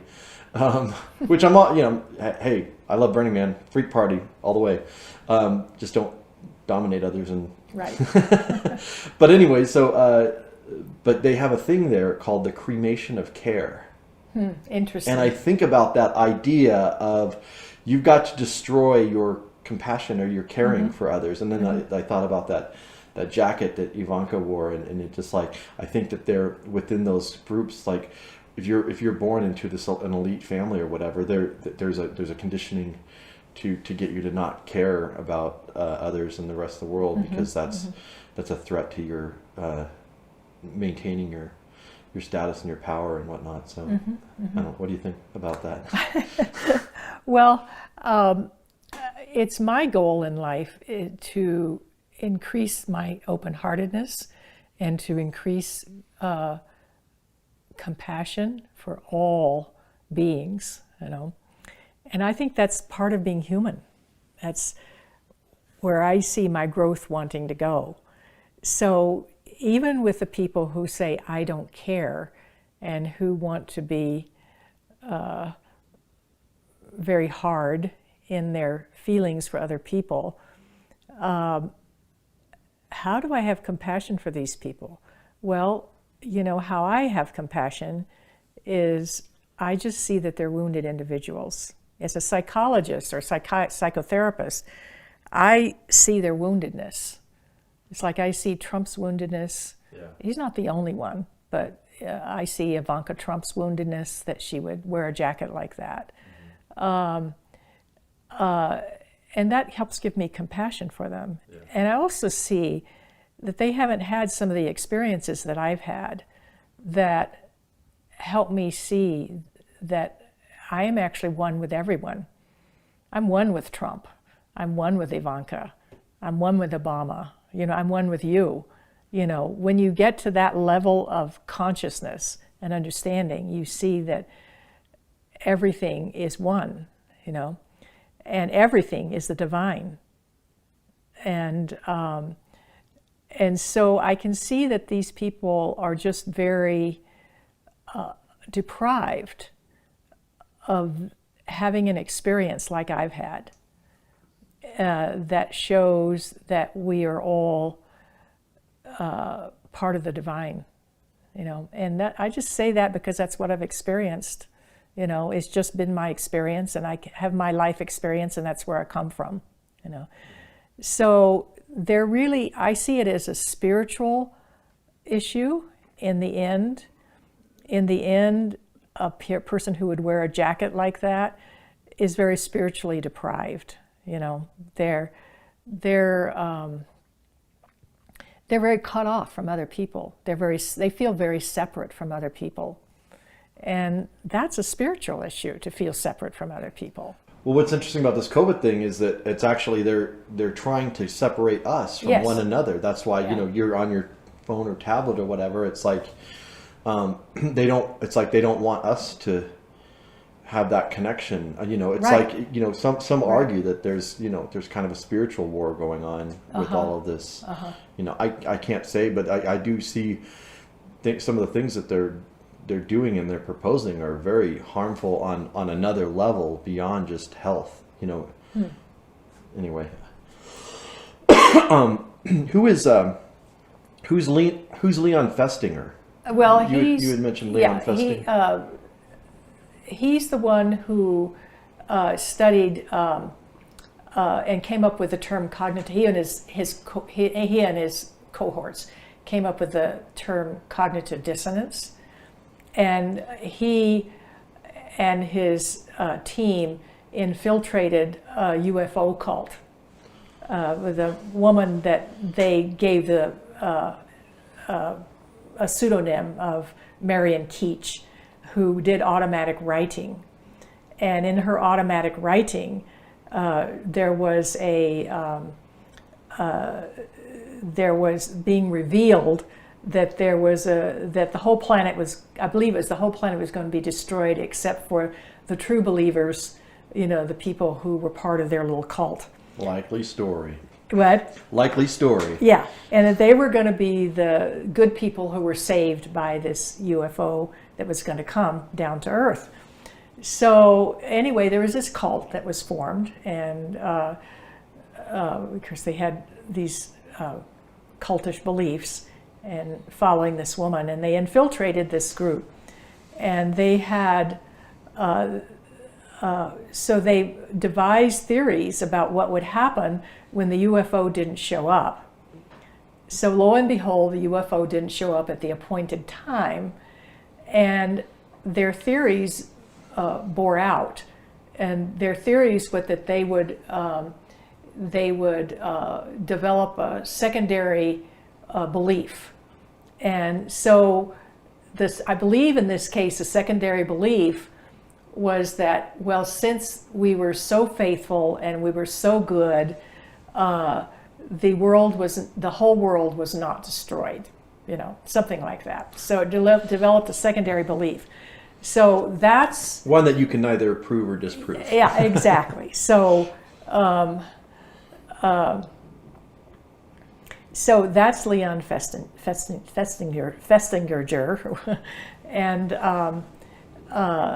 and so that's where this very important term came about, was cognitive dissonance. So when their belief didn't come true, when their reality didn't bear out, then what happens to people is you lose your emotional equilibrium. You lose, it's like you're scared, basically. It comes down to fear again. You're scared and you're feeling vulnerable, and so what you have to do is develop a secondary belief that explains everything, you know. So so to kind of keep your worldview intact, you know. Of course, that's not the most honest way to deal with it, you know. The honest way to deal with it is to question your belief, you know. So that happens, you know. So we can see that at play with both 9/11 and COVID. We can see, for example, we can see our officials are telling us that 19 Muslims attacked us because they hate our freedoms, you know, and we believe our authorities. And then when we run into evidence that shows that World Trade Center came down at free fall, and nothing can come down at free fall except with controlled demolition, it's like a fact that we block. We can't, it causes cognitive dissonance. One is a cascade, because once you acknowledge that, it opens this Pandora's box of questions that a lot of them you're never going to probably ever have answers to. But it's like everything. I always talk about your foundation that you're standing on is ripped out from underneath you. That's right. Your foundation is ripped out from under you. So your whole belief that nothing like this could ever happen in America, because America is the exceptional nation on the earth, and that our leaders may do some bad things, but they always have noble motivations, and so your whole foundation of your reality is kind of ripped out from under you. So so then you have to develop. So then you either ignore. You call these people conspiracy theorists. We won't listen to you. or you develop a secondary belief, of some kind. And I saw this happen a lot with people I talked to about 9/11. But it also is true, like with COVID. Like everybody has heard, as far as I know, everyone knows these are experimental vaccines. We don't know about the long-term effects of them. But, our government could never do anything terrible like, force us to, or cajole us or coerce us to have these vaccines. Because they wouldn't be that terrible, would they? No. Yeah. So they couldn't have terrible motivations. So Right. they're wanting the best for us, right? So anyway, so you see cognitive dissonance a lot. It's like it's being confronted with information that doesn't fit with your worldview, basically.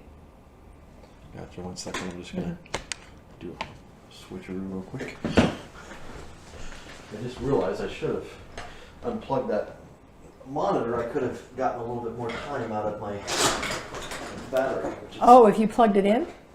No, yeah. I unplugged the monitor because I was like, that's taking part of the battery that I don't need. This one has its own battery, so I should have been using this the whole time. But hindsight, I think I probably have about 15 minutes left. Okay. Yeah, So, I'm starting to fade. drag a little bit here. Starting to fade. Yeah, fade. No worries. I think there's a few other things on here that we can. We were going to talk about conformity in the early 50s. Solomon Asch. Did we talk about that? Yeah, Solomon Asch. Right. We haven't talked about it. So, do you want to say a few words about? Yeah, this is I think it's a very important discovery by social psychologists. Is our tendency as human beings to conform, and we're, we very much want to be seen as part of our community, and we very much want to be seen as I call it, in the middle of the bell curve, And if the official narrative is that 19 Muslims attacked us because they hate our freedoms, then we want to be part of that official narrative. We want to be with our community, and believing the same way our community believes.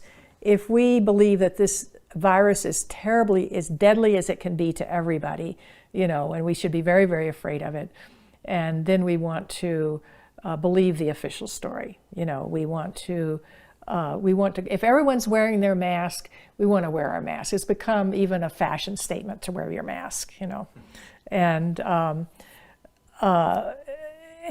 so it's our human tendency to conform to the majority. There was these experiments done at Swarthmore College by Solomon Asch, and it was an amazing experiment. They had a group of students in a panel who looked at a card with lines on the card. And then they were shown another card with a line that matched one of these 3 lines over here. And the students were asked which line on this card matched up this one line over here. It's extremely easy thing to discern, very easy, So what they did was most of the students on the panel were in on the experiment, and they were instructed to answer with the wrong answer, And then they had a naive subject come in, and someone who wasn't in on the conspiracy, so to speak, and then this naive subject would come in, and he or she would listen to all the other panelists give the wrong answer. And it's very easy to see which line it matched up with. And then that subject, they found that 36% of the subjects would change their right answer to the wrong answer in order to conform with the group, So it's a stunning experiment that showed that a full 36% of the people who came in as subjects changed their right answer to agree with the majority. Later on, as they looked at it, they found that some of them agreed because they decided that the group was right and they were wrong. And others of them gave the wrong answer because they didn't want to be looked on negatively by the other students, the other people in the experiment. So it showed that fully 36% of us will change our beliefs, and our answers to conform. So it showed our huge human tendency to conform. Oh, by the way, there were other variations on the experiment where if one other person would say the right answer, then a huge number of those people, I can't remember the percentage, but a large number of those people would give their own right answer. Or if they were able to write down their answer instead of giving it verbally, a much greater percentage would not conform. Then they could just write down and be anonymous about their answer, So, but it showed us what conforming creatures we are as human beings. So, Well, I know there's another one where it was, I saw that it was an elevator, and they had everybody facing away from the door. oh, really? Like, and the person would get in the elevator, and there's video of it. I don't know and about then this. they would end up like facing the same way everybody else was. Oh, wow. There's a video on YouTube of it online. It was. Oh, that's hilarious. And like most people would get in they'd kind of look around like, why is everybody facing the wall? Right. But then they would just kind of like turn around and face the wall with them. Really? That's so interesting. It's wild. And people didn't just pop up and say, why are you all facing that way? What's wrong with you people? So we're very conforming creatures, and part of that's good, part of our tendency to conform is good. We're social creatures, it gives us kind of stability, but, we go too far with it, Yeah. and we go so far with it that we become in a group, we kind of indulge in groupthink. So when we're in a group and if there's pressure to conform, then like, for example, the Marian Keech cult, that I talked about with cognitive dissonance, that's obviously a groupthink group. It's like there was a lot of pressure. Everybody's got to believe the same thing. So it's a groupthink group, And so what this teaches us, when we become aware of our human tendencies, what it teaches us is strive to be an independent thinker. Strive to stick to your own truth, and strive to transcend your fear and be independent in your thinking. So it just teaches us, it can teach us to overcome these human tendencies if we know about them. Well, I think it's just another element that describes psychologically why we not only believe and follow our authorities, but we like to be part of the group. We like to conform to the group. And we have fear.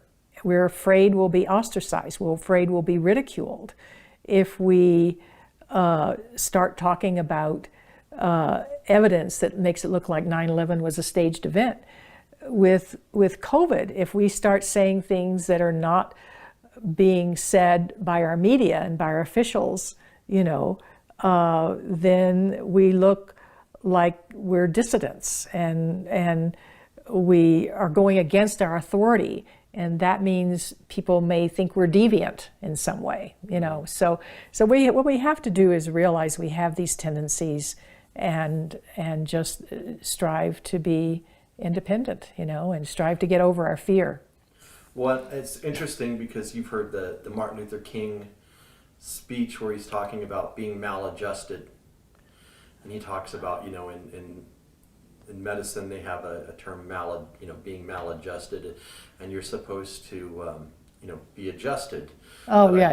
And so his whole thing was like, there's certain things that I think it's healthy to be maladjusted to. Right. It's like, but that idea, the clinical, the role that I know there's books out there about kind of mental health and kind of our relationship even to mental health, and this idea that, you're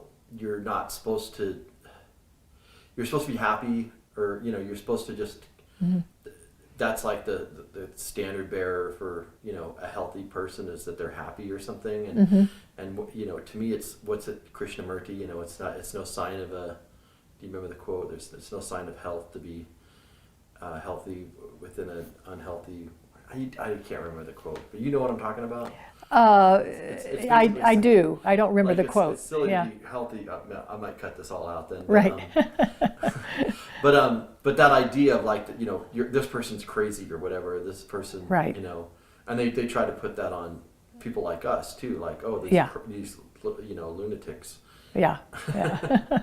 So on that, like, do you have thoughts on the misuses of like the behavioral sciences? So, you know, B.F. Skinner, you know, wrote books about, you know, science and human behavior, and Walden too, which I haven't read, but I'm told it's worth reading, and kind of a just kind of like not a happy, not a. But have you delved into like any B.F. Skinner stuff or? I haven't really. I was never attracted to his work. Of course, there's behavioralism is real. You know, it works. You know, When it's being used, it's like weaponized. yes, it can be weaponized, and I think that anything that is done as a manipulation is a malevolent use of psychology. You know, I mean, anything that's used to manipulate people in any way is just. I don't know what to say about it. It's not where my values are. Yeah. You know, so we need to see everybody as wonderful, precious human beings and people that need truth. You know. And Elizabeth Noel Newman. Oh yes. What's the spiral of silence? Spiral of Silence was a study that was done in Germany on elections. And I think Elizabeth Noel Newman she was one of the researchers. It was done to show how how elections were actually won. And there would be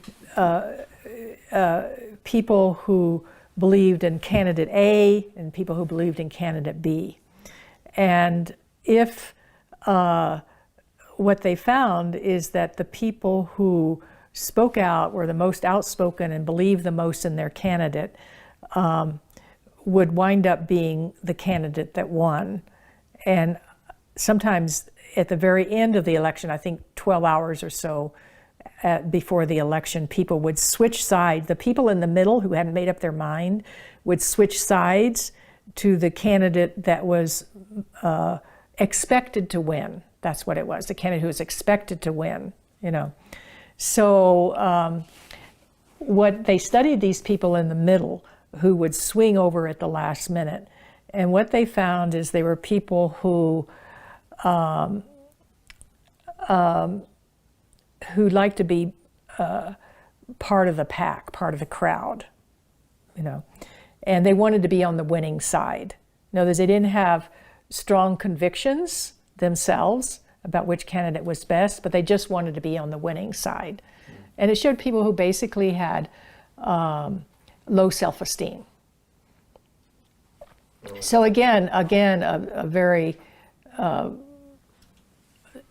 interesting study that was done that showed how those of us who don't have strong sense of self-esteem, positive self-esteem, can be conformist in a pathological way, you know.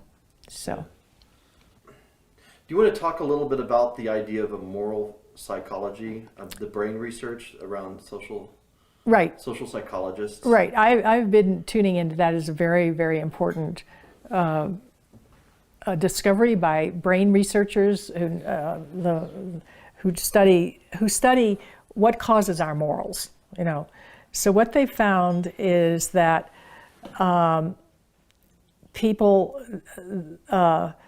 people feel that they're better off, for example, as children, if they follow their parents, what their parents want them to do. Second of all, if they are with their community rather than against their community.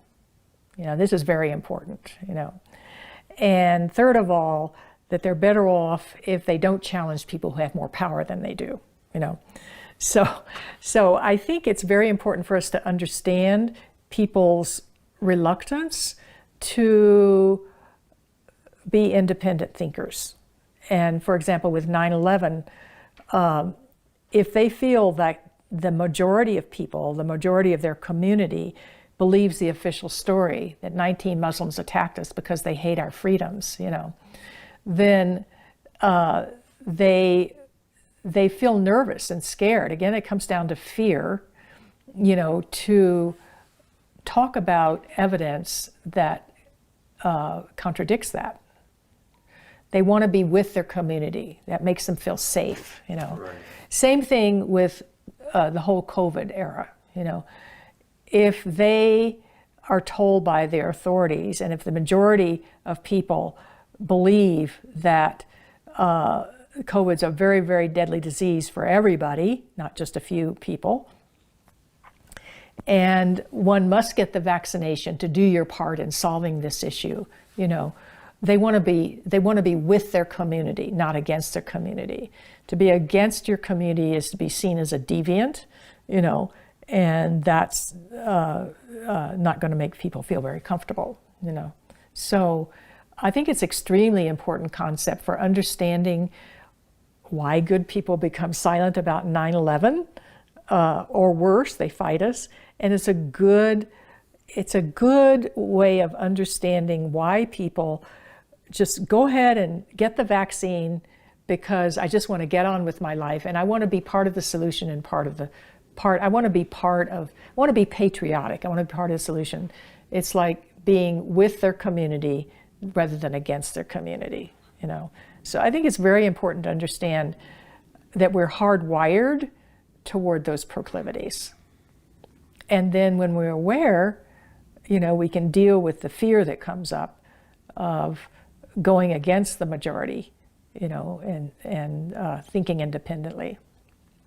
So you want to talk a little bit about prior knowledge and state crimes against democracy and like the deep state? Yeah, right. So like how does our prior knowledge enable us to see through state propaganda? Exactly. I think this is another really important concept for understanding why we get, in the case of 9/11 or the case of COVID, we get two different realities going on. Right.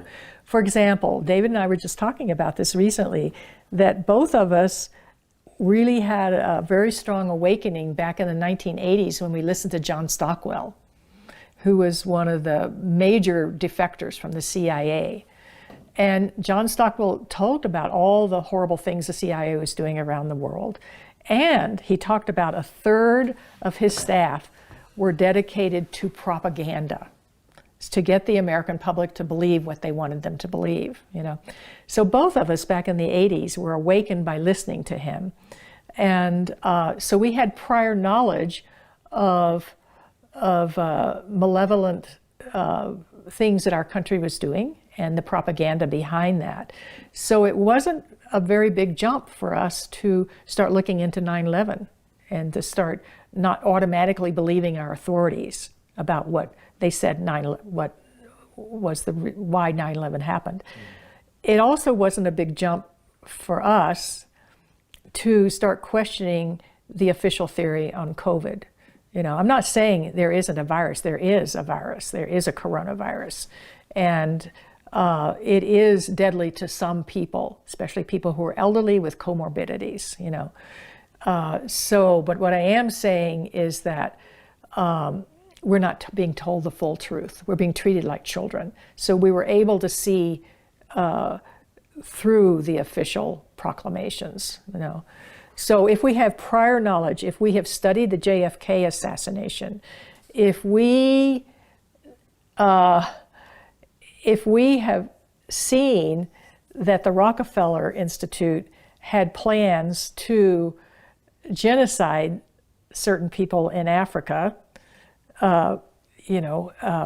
because with vaccines, we're going to question vaccines, If we have seen that Bill Gates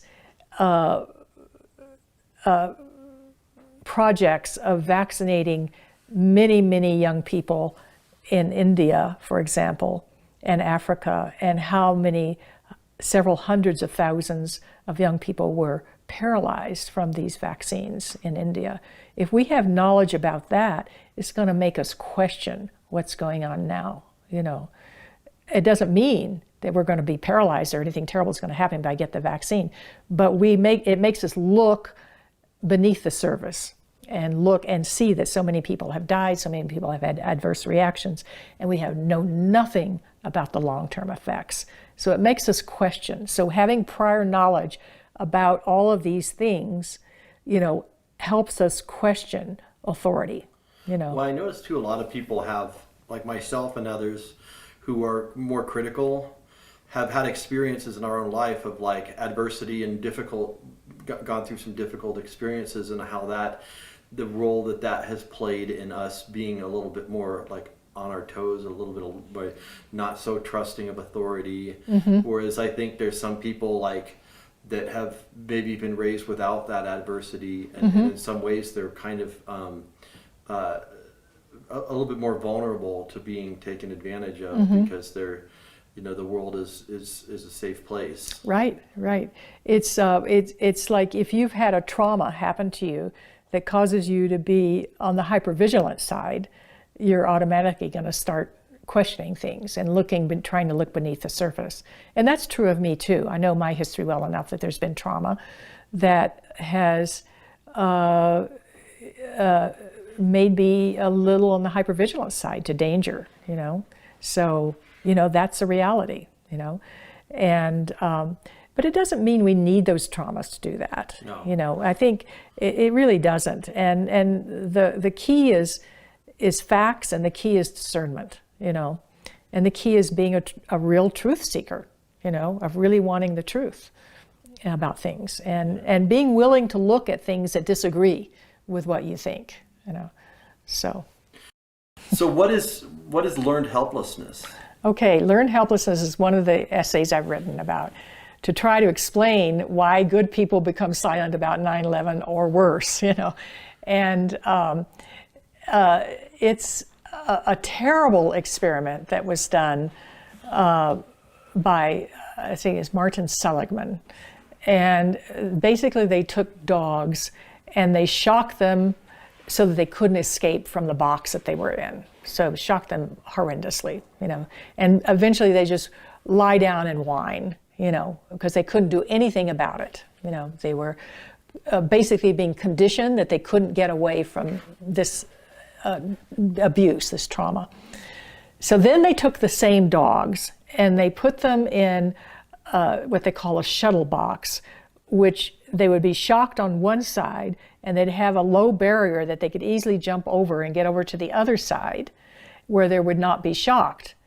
And the dogs that had been shocked without any ability to escape just lay down and whined and didn't try to escape the trauma, So they call this learned helplessness. They found that a certain percentage of those dogs that had been conditioned to learned helplessness learned to jump over the barrier. And when they looked into their history, they realized, whether it was dogs or people, and they didn't shock people, of course, but they had other experience they did with people, they found that these dogs had prior experiences in which they escaped from a trauma by their own efforts. And that was the key. They escaped with their own efforts.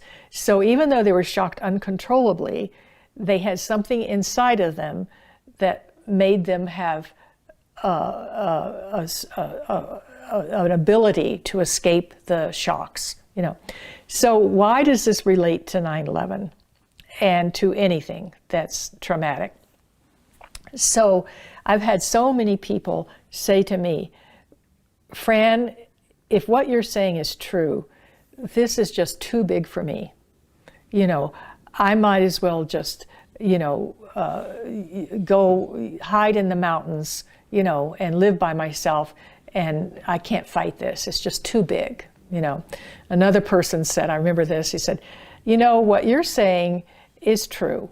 You know, authorities have been doing this forever, and they're going to continue doing it to this, and there's nothing we can do about it.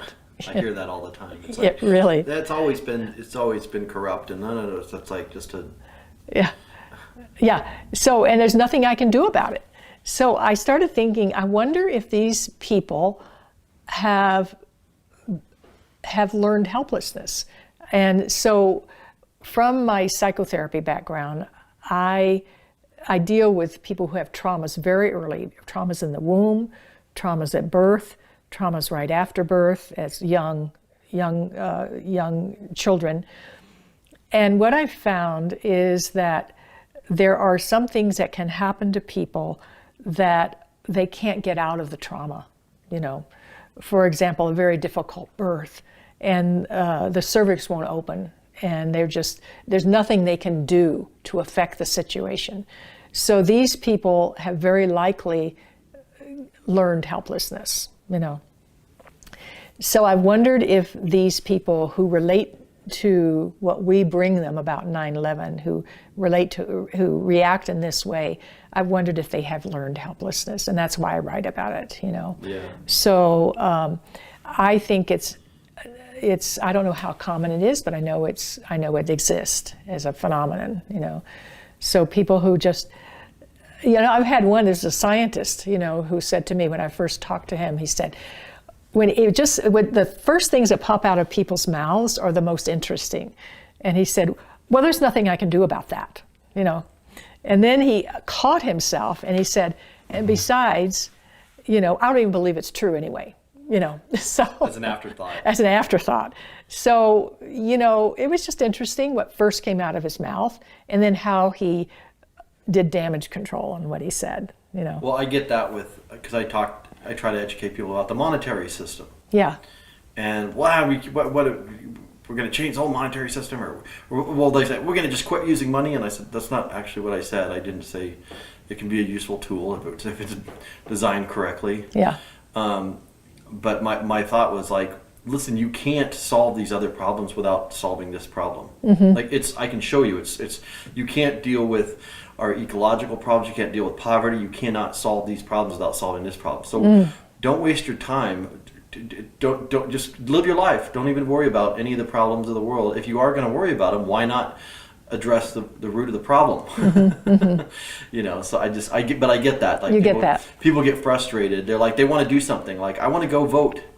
Like, your vote doesn't mean anything. Like, that's not where power is. Power is not in the election box. I mean, I've gotten to that point, and that sounds, nobody wants to hear that, but I mean, the system is so corrupt. Yes. You know, what's the quote? I don't care who makes the laws as long as I have the power to create money, you know. Right, right. You can exactly. buy off any politician. Yeah. And even if you, like, I say, let's just by miracle you guys get your Bernie Sanders, and let's say you got a whole progressive Congress and Senate. You know, as long as money's in power, whatever they do is going to be dismantled in short order. You know, it's just a temporary thing. But people, what do you want me to do? You know, people get all upset. Yeah, it's like, yeah, what do you want me to do with this information? Yeah. You know, it's like, it's that feeling of helplessness, you know, so. And what about the abuse syndrome? What's that? Well, this was Bruce Levine who came up with that term. And what he's talking about is that we know the cycle of abuse that happens in relationships. You know, one of the partners abuses the other partner, and then they have, you know, the partner apologizes and promises he or she will never do it again, and then they have a honeymoon period, and then the abuse starts again. So there's a cycle of abuse that happens. So he relates that on the collective level, saying that this happens with governments, you know, and the people. So we're continually abused, he says, and that we go through the same kind of thing. We become we have feelings of shame because we don't feel we can do anything about it. We feel helpless, and because we feel powerless, we feel we develop shame.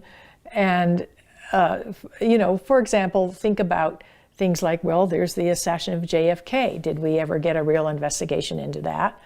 Not really, Then there's 9/11, and I think a lot of people know that there's something very amiss with what we're told about that. And so, and then there's now COVID, and so we're being coerced into getting these vaccinations, and if we don't, we might not get in to see our sports event, and we're just being abused. We're being treated like children, and we're being abused in this way. And so he said, what we need to do is stand up to the abuser, and not accept the abuse anymore, and then we start feeling empowered, So that's basically what that's about. And you've also written about dissociation. Yeah, dissociation. That's basically for people who have dissociation identity disorder, who have, that's really getting into what we call multiple personalities. That means someone who's been so abused, usually as an infant, that they develop multiple personalities. But there's a more common example of that, in which we have trauma in our life.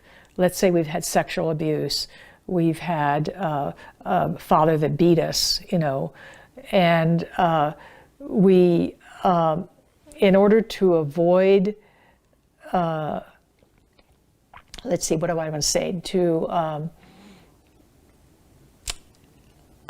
In order to avoid the pain of that abuse, it's like a physiological response, that we go into kind of a place of shock, and we disassociate from the pain and from the abuse.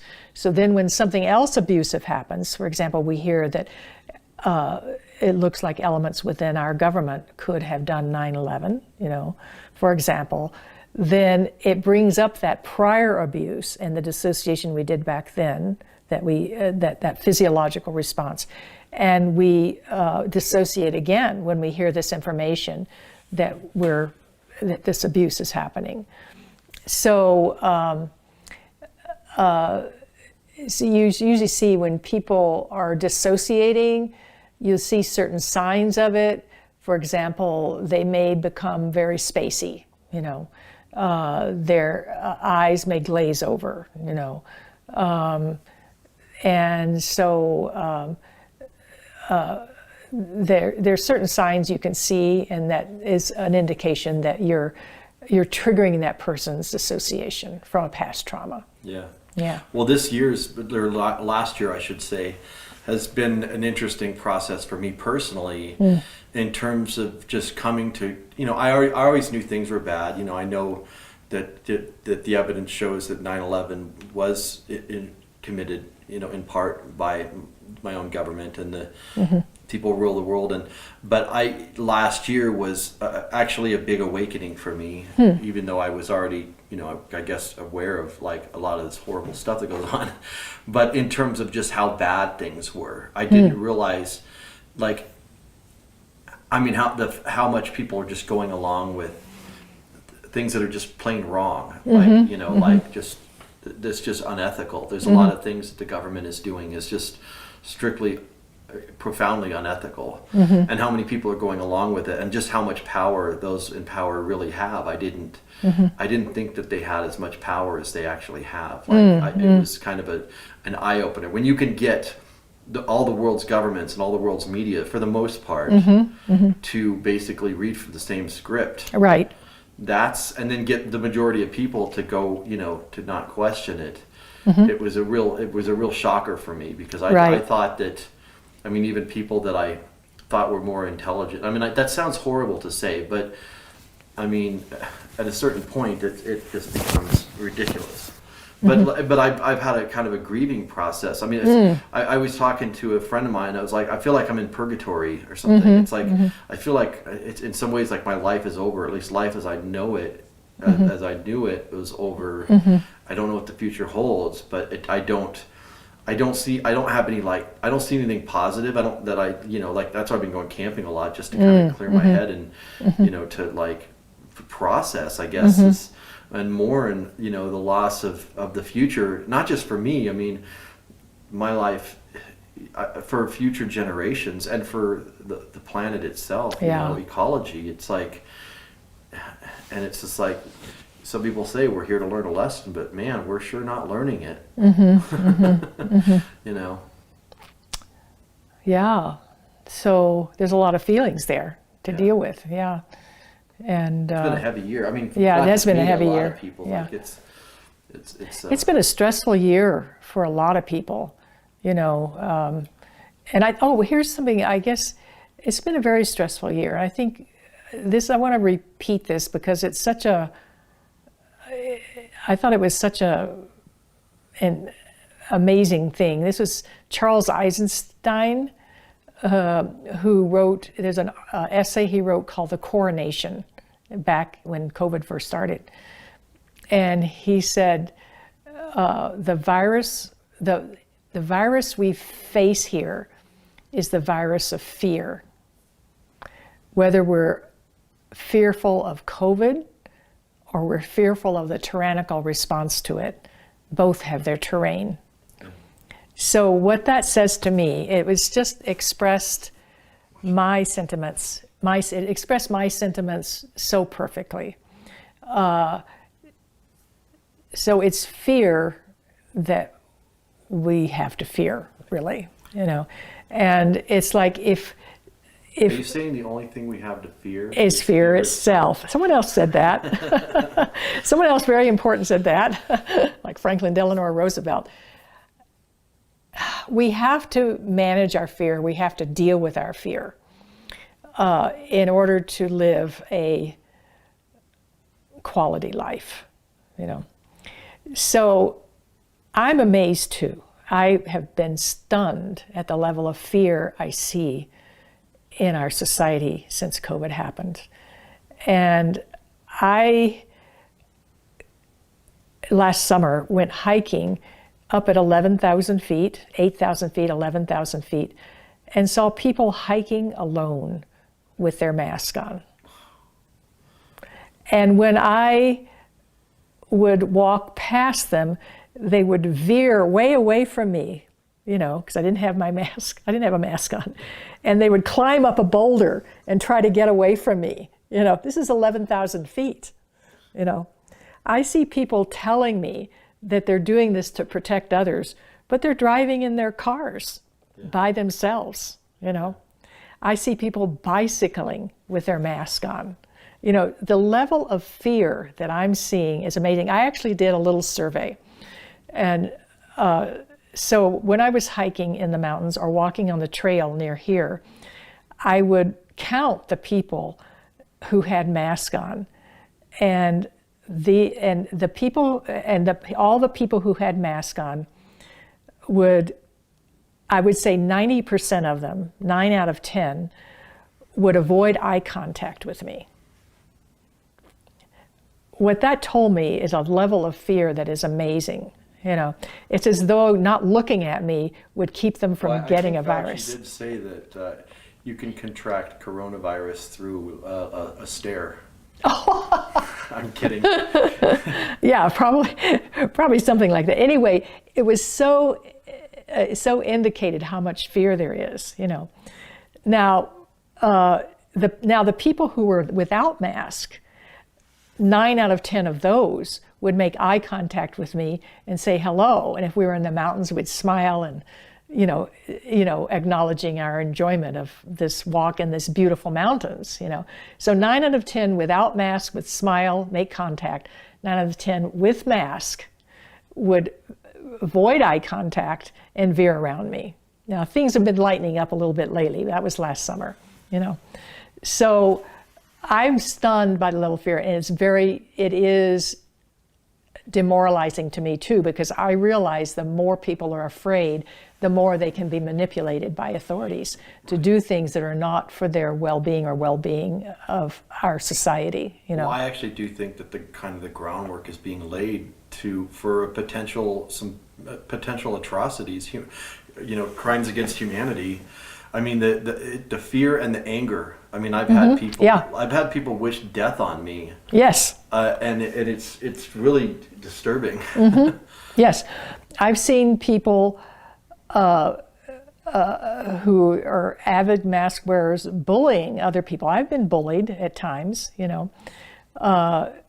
they bully other people. But I also saw is in Washington Park where I was taking a walk, I saw a person without a mask bullying a person with a mask. And I've seen people with masks bullying people without a mask. I mean, this situation has divided us and set us against each other so much. And like I say, we're living in two different realities here, So anyway, it's demoralizing to me too. But what Charles Eisenstein said, the virus we face here is a virus of fear, whether it's fear of COVID or fear of the tyrannical response. Now, fear is fear. I've had fear of the tyrannical response, Me too. So, but, I strive to manage my fear. I strive to find compassion for the people who are fearful. I try to do what I can so that I'm not separated from these people. And because I don't think it's not a healthy state of affairs to be fearful of each other, It's easy for us to see some foreign, Russia is evil, China is evil. Right. But it's a lot harder for us to say, oh yeah, the guy I voted for. And that's what I'm like. Yeah. I'm like, Joe Biden is, he serves evil, but he's evil. Like these people are like, I hate the word evil, but I find myself using it a lot because I don't really know what else, what other word to use. But like you voted for a rapist, mass murdering rapist. Yeah, I know. Like what? Yeah. Like where is? You got to vote. Like I'm not voting for that guy. Yeah, right. I may not be able to stop it, but I'm certainly not going to put my stamp of approval on it. What do you think people can do? I mean, I know a lot of people that are aware of, what's going on to some extent, that are questioning the narrative, are dealing with a lot of processing themselves. Yes. And trying to come to terms with, like you said, loss of friends and family, and just the real possibility that, like myself, it's quite likely if things continue the way that they're going to continue, I'm going to be like a third-class citizen. I'm going to be excluded. I'm going to be, locked up essentially. Like you're not going to be able to travel. I'm not going to be able to participate. I'm going to be excluded from work. It's basically I'm watching in real time my status being stripped from me. The little bit that not that we were totally free before, but like the little bit of freedoms. Like I love just getting in my van and driving to the desert and just and that I may not be able to do that in the near future. I mean, it's like there's a grieving that's going on. Yeah. With a lot of people too. Yeah. But it's like, for me, it's not a choice. It's just not an option for me to go along with this. Like it's right. Not, there's literally no way I could actually go along with this. Like it would, I would no longer be who I am. Right. Yeah. Or if I were to take suck it up and just take the vaccine, I'm no longer, I no longer have bodily autonomy. Right. Because if they can do that, they can just do whatever they want. Right. And so maybe we could talk about that. Like I talk a lot about how people, like some of us can see where we're at and where we were, and can project and, this is where, I use the word trajectory a lot, but like, if we keep along this path, this is where we're going to head. Just like the censorship. If you accept it here, then eventually this is where it leads to. And it's almost like a lot of people don't have the capacity to like that forward thinking, like, oh, if we keep along this, if we keep doing this, and it's accelerating, then, you know, where does that lead us? Yeah. You can make a prediction where it leads, you know. Yeah. And the like you kind of have to imagine a little bit. You have to imagine, okay, but I don't know. What are your thoughts on any of that? Do you have maybe messages of hope for people, or? I'm basically an optimist, and I don't think they're going to succeed. No matter, even with all the coercion, actual coercion, the pressure to get these vaccinations and inject something in our body which is experimental against a disease that is not that deadly, you know, for most people, you know. And I see so much resistance, and I think there will be a lot of resistance in this country in particular. And I'm seeing resistance. I mean, there's a court case in Germany, which a judge ruled the lockdowns unconstitutional, you know. There is a court case right now by America's Frontline Doctors to stop the vaccinations of children, you know, 12 through 15, you know. And I'm seeing a lot of resistance, and I'm feeling that whoever is doing this, and I do think there is something malevolent going on. I can't prove it. I don't have the facts for it, but it feels to me like there is some kind of malevolent agenda, you know. And if that is true, my feeling is they're not going to succeed, you know, because there's going to be too much resistance. I mean, I'm working with people in Boulder, working with people in Denver, who are resisting this, and some of them say we may need to form our own community, you know, and live somewhere else, you know, together. But I'm not sure that's going to be necessary, you know. I don't think you can. I mean, they're going to come after you wherever you go. I mean, it's clear that if we allow this to. Yeah. I always tell people, like, look, indigenous communities have existed all over the world that had sustainable off-grid whatever, you know, like they had it going on. It didn't protect them. They came for them. Right. So, exactly. I mean, like, we're not. I don't think we can run from this. Right. I don't either. But it's interesting, the Rockefeller, that future scenarios report from 2010. Do you know about this? The Rockefeller report? I don't think so. It's chilling. In 2010, they had future scenarios for technology. I can't remember. But one of the scenarios, there's 4 scenarios in there. One of the scenarios is there's a COVID.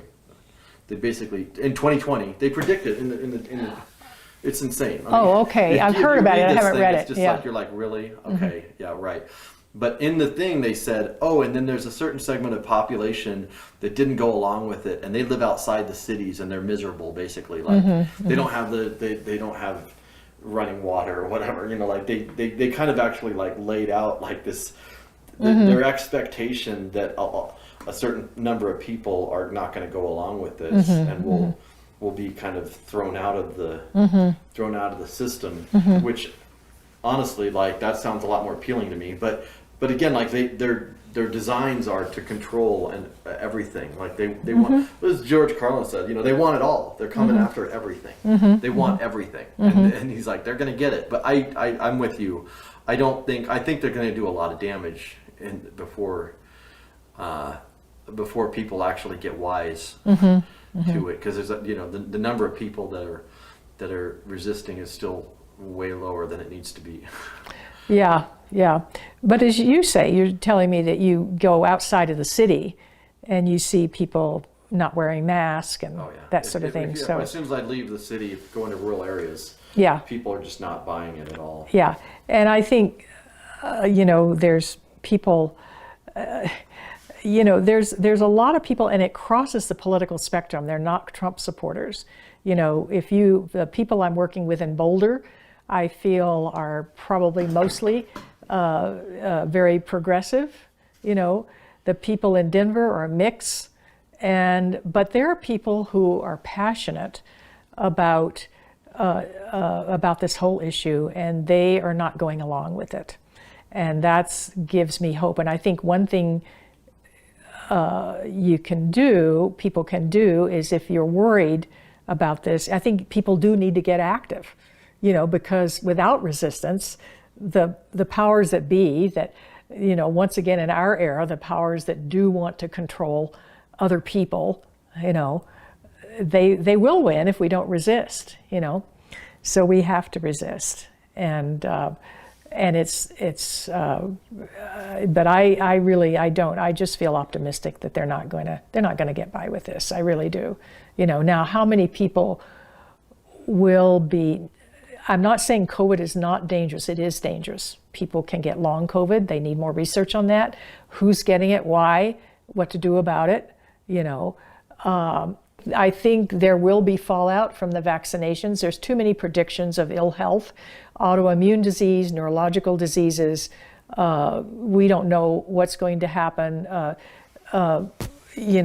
Vascular diseases, because they're finding out now that the spike protein is basically attacking the endothelial cells of the vascular system, and that can account for the heart attacks, the blood clots, and the other things like that, the strokes that are happening after the vaccinations. I mean, it's amazing. And how many people have died, and there's not withdrawing these vaccinations. So something tells me something is very awry. Something is amiss here. Something is not right. And we're talking about conformity and people just getting the vaccinations out of fear, wanting to be part of the solution, and fear of COVID. So I think there's going to be fallout from the vaccinations. I pray it won't be as bad as what we've been told. But I feel like other things are going to be revealed. For example, it's being revealed right now that there were more excess deaths in 2017 than there were in 2020. 2017 was a very bad flu year, and there are more excess deaths in 2017 than 2020. People are going to learn about the PCR tests being inaccurate, and that's the basis for all of these statistics we're getting, The whole thing is built on just a mountain of, I mean, even from those initial computer models, predicting, that they predicting millions of deaths, which, yet these people still have some kind of authority. When you're like you give the wrong information, and I even with the media, I'm like, imagine you have a friend. Yeah. And your friend is constantly lying to you, and actually those lies are actually doing harm to you. Why would you keep going to this person and well, what do you have? What do you think? What do you have to say? Those are these politicians, the media, these billionaires. They're known historic liars. Why would I just don't understand why they still hold sway in people's minds. It blows my mind. Yeah. But here we are. So, and I think, here's what I think. I think all of these crises can be grist for the mill for our own growth. And so as you know, I feel more optimistic about what's going to happen. I think they're not going to get by with this, the people who are trying to control so much. And I do feel a lot of it's about control. But on the other hand, we can, when a crisis comes along and we become very fearful, we can use that for our own growth. And I'll just state my own experience with 9/11. And when I finally got that 9/11, there was a lot of evidence that showed that 9/11 was a staged event, that it was a false flag operation. It was a shock to me. And it was a shock. It was a shock that the thought that was, if they can do this, they can do anything. With the they, can do anything if they can do this. And I was scared was scared for my life. I was thinking about moving out of the country. And then I asked myself the question, because I knew enough about my own psychological history, that I asked myself that I have a lot of fear, you know. And so I asked myself the question, would I feel safer outside of the country, you know? And the answer was immediate, no. I'd still feel just as unsafe, you know. So I realized I had to get back into therapy and access and try to see what's causing this fear. And so, lo and behold, I did access a very early trauma that created all this fear that I felt all my life, you know. And I was able to work through most of that trauma, you know. And as I did so, what was very interesting is I lost my fear because of 9/11. Things hadn't, on the outside, hadn't gotten any better. They'd gotten worse, you know, but I had lost my fear. And I was a much better activist because I wasn't coming from fear and going around and shaking people saying, you gotta listen to me, you know. I wasn't coming from that sense of urgency, you know. So what that crisis of 9/11 did for me is it got me to do some psychotherapy so that I worked through that trauma. It was not easy, it was very difficult, you know. And so I grew from that and I became a more whole, more solid person. Now, that doesn't mean everybody needs to get into psychotherapy, but I think if you're feeling fear like that, you're feeling very pessimistic and very down, then the first thing to start doing is start just doing that self-inquiry, you know. So what am I really afraid of, you know? And, you know, and also get active, you know, because when you get active, you get empowered, you know. So that's what I have to say about that at this point. Well, so, thank you, Fran. all right. I appreciate you giving me your time. Yeah, I appreciate your time too.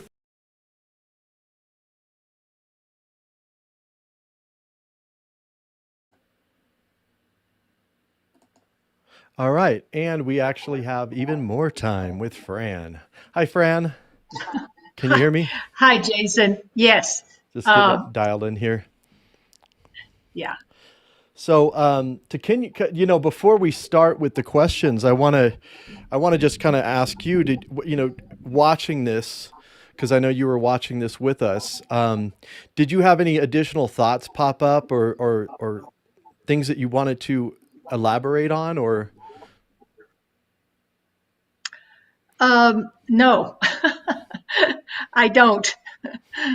I might think of them as we go along here, but I don't have any at the moment. Okay.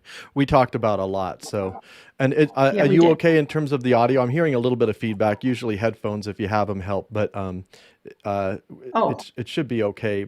It doesn't seem too bad, but if it becomes a problem, maybe just throw your headphones on. But you'll need to have headphones with a microphone. But we have a few people watching and listening right now. okay. So if you're watching and you have questions, now I know some of you were not with us the whole time and maybe just caught like the tail end of this, but what we've been talking about is basically the psychology of fear and why people are resistant to seeing evidence that goes against like the mainstream narrative. And when we talked about a lot of different things, but some of the different studies that they've done about psychology and kind of what makes people tick. And so I did collect a few questions from people during this talk. And if you have additional questions or things you would like to throw in, please just include them in the YouTube link. If for some reason you don't have a YouTube account and you can't make a comment on YouTube, if you happen to be friends with me on Facebook, you can just go to one of the posts that I made about this event with the link, and just you can make it there, and I'll try to look for it. So, okay. Anyway, so let me go through these questions, and yeah. So this is from Andrew Blair. Fran, might you make a comment on the psychology of George Bush when saying they hate us for our freedoms? How are we doing over there, Fran? Do we lose you? David's plugging in some headphones for me. Oh, okay, good. Uh, There we let's go. see if I can. Can you hear me? Oh, wow. There we go. Now I All right. can, yes. All right. Okay. A little bit better So sound that just way. repeat that Sure. question again, Jason. Sure. So this is from Andrew Blair. Fran, and there's two, he kind of amended it. So I'll just do the whole thing and then you can answer it. Sure. Might you make a comment on the psychology of George Bush when saying they hate us for our freedoms? What is going on in my mind is someone who is Machiavellian. Maybe too big of a question for a short answer, but I'm asking anyway. So I kind of combined the two. Can you hear me okay? Yep. Yeah, okay. It's different with these headphones on. Regarding George Bush, as far as he's just playing his role. My feeling he's been told what role to play or else, and I just see him as a very wounded person. He's obviously one of the most inauthentic human beings you can see. He's never authentic in everything he says. To look at him, he's lying. He's just playing a role. And I feel sorry for him, actually. Now, it doesn't mean we shouldn't stop someone like George Bush, with everything we've got. But again, he's just like Trump, like so many people, he's just a very wounded soul that it really is just extremely inauthentic. That's interesting you say that, because as a president, certainly there's moments where he was very inauthentic, but he's also had some interesting moments that I think were authentic. And I don't know, I don't have take quite the same view, but generally speaking, as his role, like playing the role, yeah, for sure. But yeah, that's interesting. Thank you. Well, he had some slip-ups. He had some slip-ups, didn't he? Is that what you mean by being authentic? Well, actually, honestly, like the question is like, when you see him like getting all like cuddly with Michelle Obama, like, or like getting giggly, like at different events, like really inappropriately, like not really understanding, like, oh, you're at this funeral event, like. What was the one where he started like singing and dancing at it was like a memorial service or something? And it was so off key. I mean, clearly, but it was like, I really felt it was authentic, but it was, inappropriate and like messed up. Like disconnected for sure. But he's an interesting character. The question is like, the or else part, it's hard to say like how much of that, because clearly he is a servant, but his family has this interesting history of being amongst the elite of the servants, or whatever. Exactly. I think when children are brought up in these elite families, they basically learn that they are elite and that they're above everyone else. It helps them become very separated from other people. And they don't have compassion for other people. They become very narcissistic in that way. So I think that's true of all children, most children who grow up in these elite families. Mm-hmm. So the next question was from Oswald Spengler. What does Fran think of the anti-psychiatry movement? And actually someone posted an interesting talk the other day on Facebook that was put out. It was actually an event that was done by CCHR, which is Citizens Commission for Human Rights, which is interestingly a Scientology group. And I'd ordered a DVD from them years ago because their whole mission is to attack psychiatry. And I actually agree with, I'm very opposed to Scientology, but I actually agreed with the position on psychiatry, which is, I think, led by the pharmaceutical industry and has been weaponized in many ways. And obviously, from what I understand, and you can correct me on this, is the difference between psychology and psychiatry. It really is the pharmaceutical piece of it. Is that correct? Right. That's my understanding. Although I think some psychologists can prescribe, but I'm not positive about that. The psychiatrists used to be trained to do therapy. And it was several decades ago that they became simply pawns for the pharmaceutical companies. And their training then became, what drug do I give for what symptom? And one of my favorite books is Toxic Psychiatry by Peter Breggin. And so for a very long time, I've thought that I'm fairly anti-drug. I would say I'm against all drugs at all times, but I think people need to know that they have a choice. There is such a thing as therapy. And so I've seen, someone told me that they walked into a psychiatrist's office and they told them they were depressed. Well, her father had just died, and the psychiatrist offered her an antidepressant. And that's just the epitome of malpractice, in my opinion. There is such a thing as therapy. There is such a thing as going through the grief, There is such a thing as working through your traumas, and people need to know they have an option. So I don't know exactly what the anti-psychiatry movement is, but I've been fairly anti-drug, and very much for healing, true healing. And so that's where I am on I that. have a spin-off question on that then. What are your thoughts on because I know some people that are involved with MAPS, which is the Multidisciplinary Association of Psychedelic Studies. It's kind of a long thing, but there's a movement now with the idea of using psychedelics in the process of therapy. And I actually think it makes a whole lot of sense. I mean, my own personal experiences, I know that there are certain people that I would not recommend psychedelics to, that are just really off, kind of far on the spectrum. But I've also seen in my own life, I've seen psychedelics. I attribute at least part of my growth to psychedelics. So I'd be curious your thoughts on that. And I'm talking like mushrooms. I'm not surprised. I think psychedelics has been shown that they're very efficacious for things like PTSD and for helping people work through their issues. And people need to also believe it's not a magic bullet. There's some people really need to go more slowly and do more psychotherapy before they're ready for psychedelics. But I think it's very promising. I think there's a lot of research that shows that it's very promising, but it shouldn't be seen as a magic bullet. And people need to move forward with that with caution and with people who know what they're doing.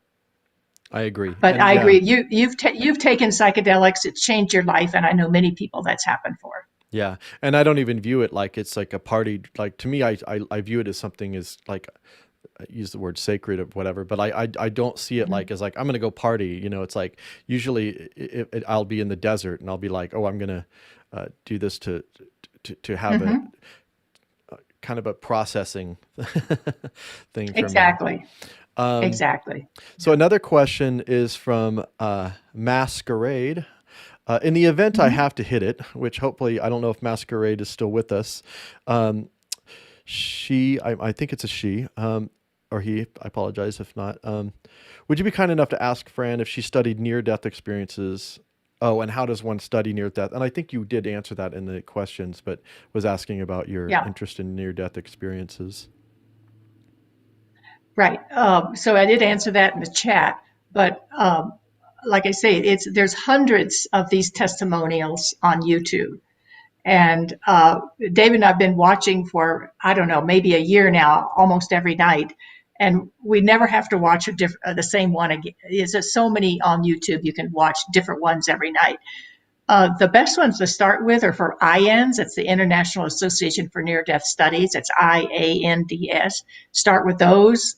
And then you'll find many more, and many more really wild, far out ones on other channels.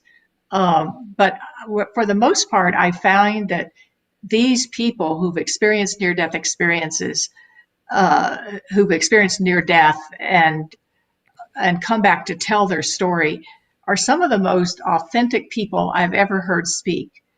They have been changed profoundly. Their lives will never be the same.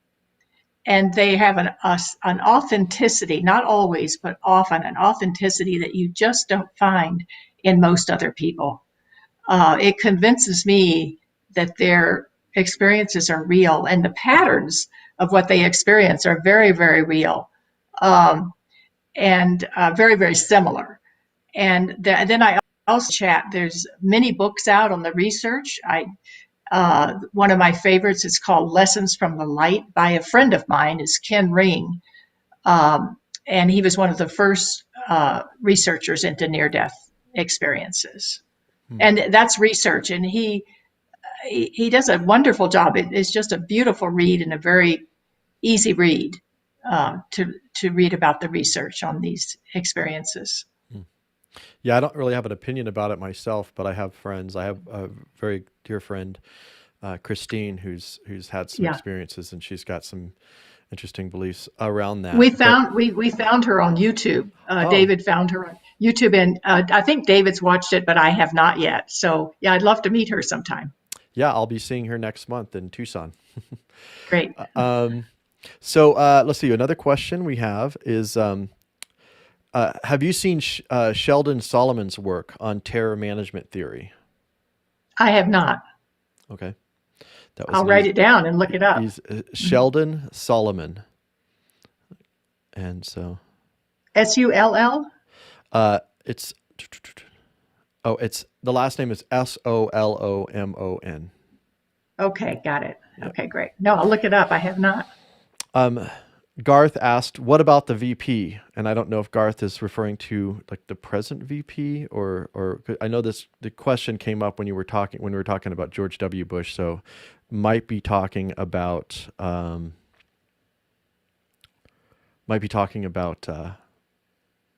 Cheney. So I don't know if you, if you're still on there, Garth, maybe if you want to chime in. Cheney's a whole nother character. Yeah, he's a whole nother character. Very discerning. If it is Cheney, I'll say a little bit. First of all, I do believe that Donald Rumsfeld is a true sociopath. And you remember, Jason, when you showed that film, what's it called? The Known Unknowns or something like that. It's an interview with Donald Rumsfeld. Yeah. I watched that. It was the Errol Morris film. I forgot. It was the Unknown Knowns or something like that. Or Known Unknowns. I can't remember. But it was Errol Morris. You can look it up. Yeah, by watching that interview, my theory is that he is a true sociopath. In other words, he has no capacity for empathy, or he doesn't have a conscience. Now, the reason I believe that is just by watching him in the video, in the interview. And there's at one point in the interview where he was talking about visiting some of the vets in the hospital in the VA who had been very badly wounded in Iraq. And he tried his best to cry. He tried his darndest to cry and to make believe that he was crying. And it was very obvious to me and another woman that was sitting next to me that he was just imitating compassion. He didn't know how to feel it. Now that's Donald Rumsfeld. That's my feeling on him. Now Cheney is very, very likely he's a true sociopath too. But I don't know for sure because I haven't seen him interviewed like that. He could be just an extreme narcissist because it appears from watching Vice that he may actually care about his children. If he cares about his children, if he cares about anybody that's a real feeling of caring, then he's not a true sociopath. He would just be an extreme narcissist. It's always hard when you're watching. But go ahead. Sorry, I interrupted you. No, I'm done. We're okay. kind of. No, I was saying it's hard when you're you're watching a film though. You can't really get anything from an actual like movie. So like Vice is No, that's right. who knows No, how connected that is to reality or whatever. But I always wondered who about knows the that. reality? Yeah. But I've always wondered about that, like empathy. I've had this theory about like that people have, there are probably some very small handful of people that have no empathy whatsoever.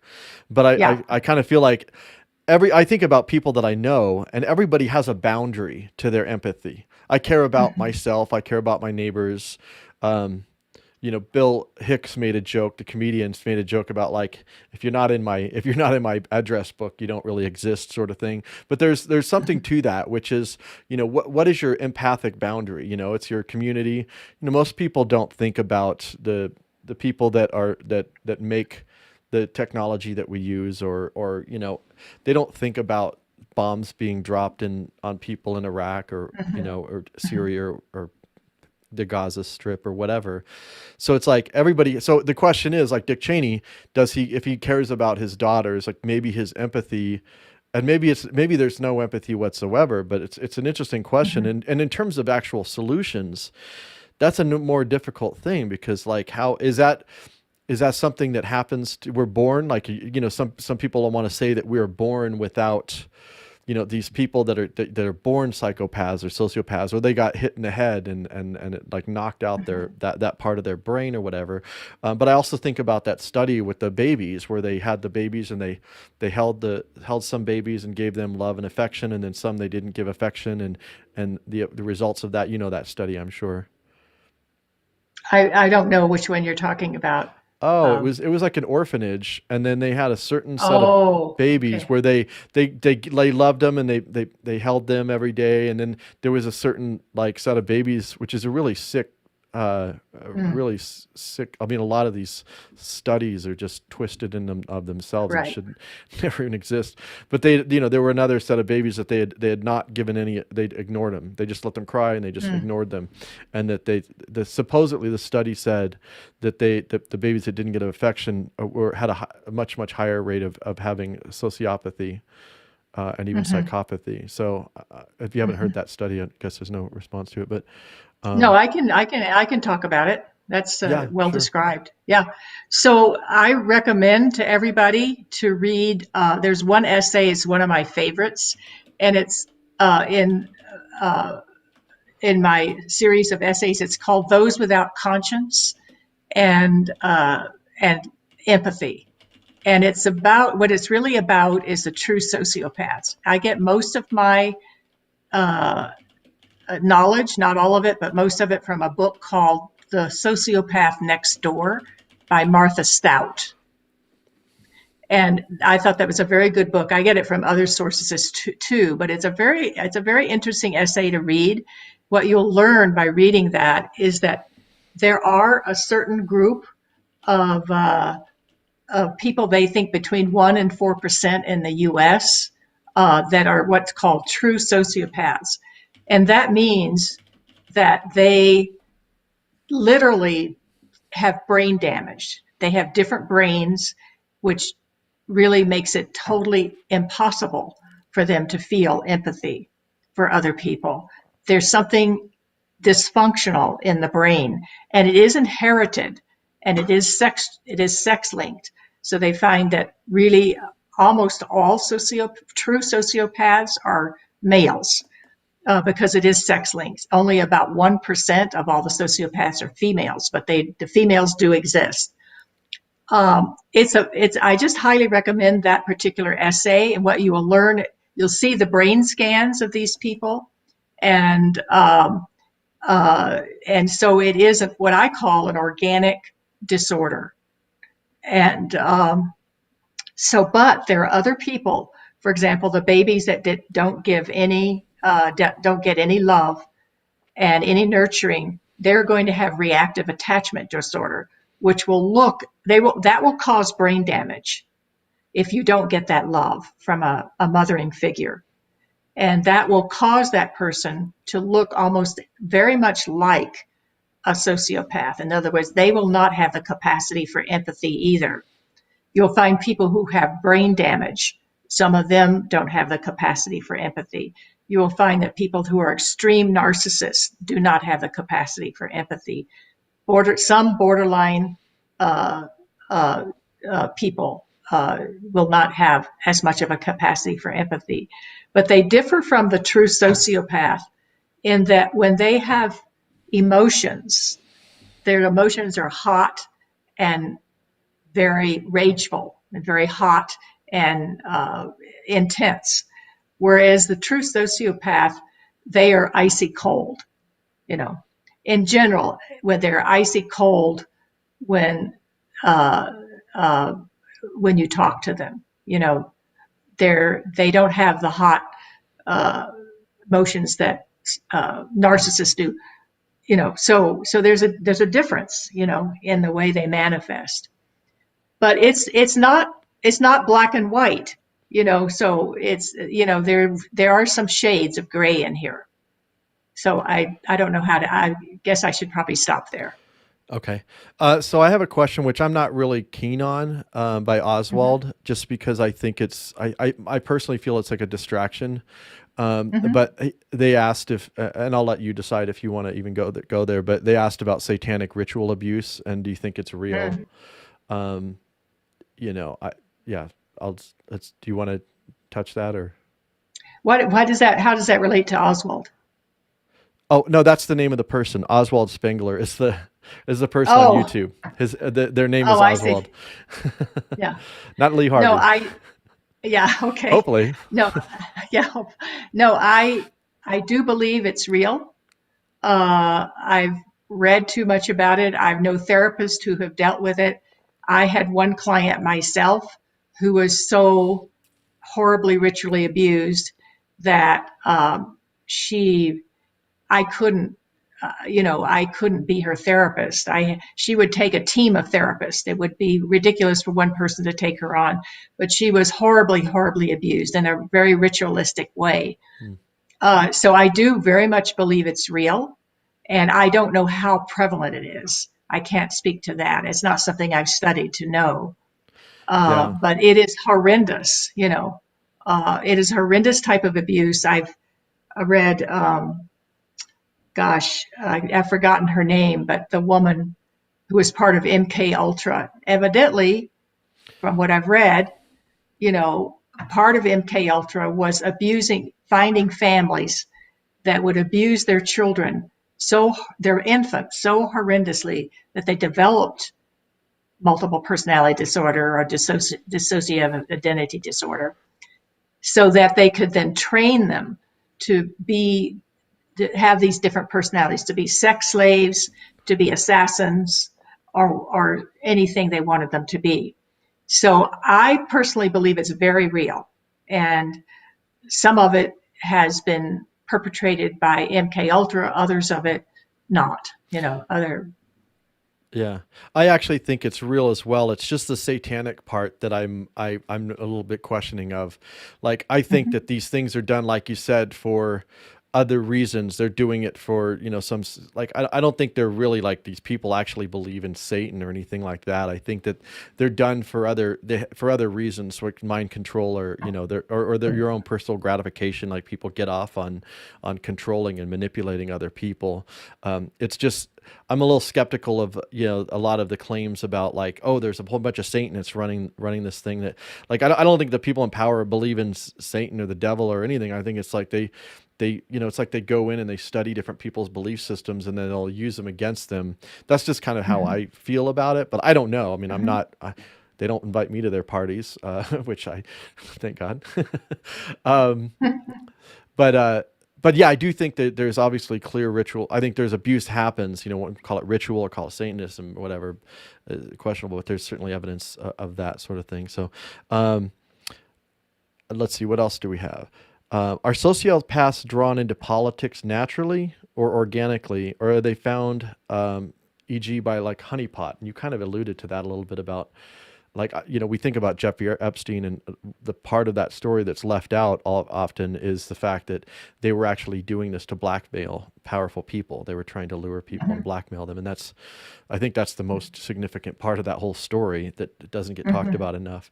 But do you want to address that about, how we have a system that actually rewards and elevates the sociopaths, both systemically and then also, within different ranks, but Yeah, we have a system that rewards domination, and that's very appealing to sociopaths because they're very much attracted to wanting to control and to dominate.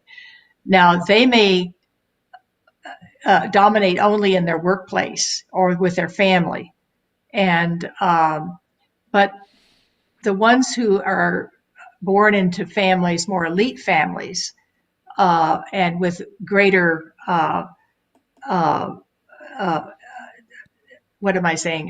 greater privileges, they go to the right schools and that sort of thing, they will be more likely to go toward politics or and if they're smart, the smarter ones will go wherever they can to have that domination and control. And so I think it's a possibility that both Donald Rumsfeld and Cheney are true sociopaths, and they liked each other. According to the Vice movie, they liked each other very much. And so if they're from poor families, poor neighborhoods, they may just be people who kill other people, who wind up in jail, and if they're from better families, they may wind up at the top of the government in some way, or a corporation. And in terms of solution, one of the things I always talk about, and one of the pitfalls or problems that we always fall into is we're always talking about, we need to take power. We need to take power back. And I think we need to start thinking of power itself as the problem. And because I think all power corrupts. Like power is not value neutral. Power favors, first and foremost, it favors self-protection, maintaining, its own power. It becomes its primary. Any positives are always secondary. And I would actually argue the same thing about money, that the growth of money within the system becomes paramount. And even if it's well-intentioned good that happens within that system, it always has to play at least second fiddle to the primary need to grow your money. Anyways, that's a whole nother conversation.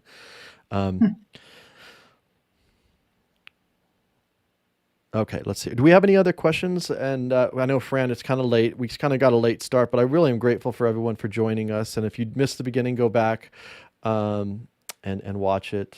And Fran, anything else? I maybe would just want to add one thing. I think when we talk about people in power we have a system that rewards domination and control. When we think about people in power who revel in that domination and control, we need to think about who we're voting for, and do we trust someone? Do we feel so unsafe that we need to elect someone to office that is very powerful and authoritarian, or would we trust someone who has the values that we hopefully have, which are values of making sure everybody does fine, making sure the world works for everyone, that our country works for everyone. I mean, would we trust a person to elect a person like that? We need to look at ourselves. And I know the whole system's corrupt, but it's still, we're a part of that system. And I often feel that we often like to vote for people who we need a powerful person to protect us and keep us safe, So we need to look at who we are and where our values are and how our fear might be affecting who we vote for. Yeah, and for me, it's been a process of realize. I mean, I don't believe in the electoral system like at all. And I think if you're gonna vote, waste your vote. Waste your vote on someone you believe in, even if Right. it's your next door neighbor. But absolutely do Yeah. not vote for someone who is is evil. Like again, there's that word, but you know, and stop listening to the media. Stop listening to the people that are, and the institutions that are corrupt and known liars. If we just, it's a scary place to be, because now you're like, okay, now I'm out in the wilderness. So who do I listen to? What do I believe? You're gonna start from, you might have to start from scratch a little bit. But I think the step that needs to happen is people need to turn their backs on these institutions, on the media, on these politicians, on the system. That doesn't mean you don't operate in the system. It doesn't mean you don't, go buy groceries or whatever, because you have to. But just realizing that just acknowledging, again, if we were honest, acknowledging just how corrupt and how bad the system is, and there is no solution. There's no reforming this. There's no reforming this. We need to change it. We need to, however we do it. Like, I don't have the answer. Like, it's going to be us coming together and like slowly figuring it out. But we have to stop giving it our energy. And you can't do that overnight. But at least, I would say start the process. I mean, the fact that people that I know that call themselves progressive and liberal voted for Joe Biden, like that is the ultimate break. There, this man stands, and I hate Trump. I don't hate, but I'm opposed to Trump as well. Like, and to me, the president's just a figurehead anyway. It's just a puppet. It's a system, and they're just figureheads in the system. But the fact that people actively campaigned and voted for someone who is aggressively against your values that you claim to care about, there's something very broken, not just in the system, but within us. Like, we're corrupt. And I'm corrupt too, to some extent. And I'm trying to work through and figure out my shit. Anyway, that's my speech. I would say, just to add to that, Jason, that the name of your program, If We Were Honest, is so important.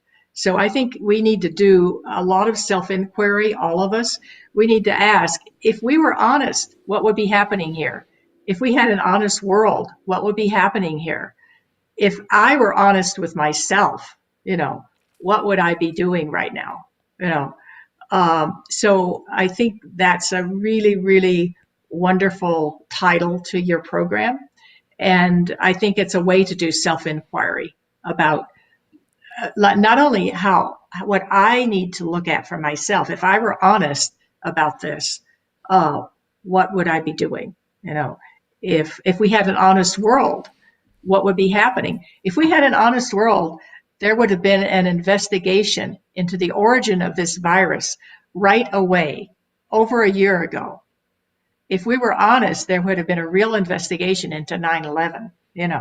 We live in a very, very dishonest world, and I think people have become so used to it that I'm not sure a lot of people want to live in an honest world.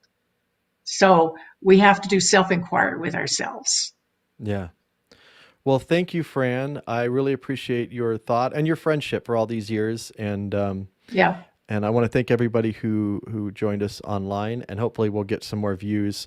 I think the days of YouTube and Facebook are almost over, because they're clearly suppressing. I used to be able to put videos up and used to make posts would get like a lot more coverage, and like if I can go to a coffee shop and reach more people, there's a problem there. This format is not really working out. But I'm really grateful for all of you who are with us right now, and thank you much.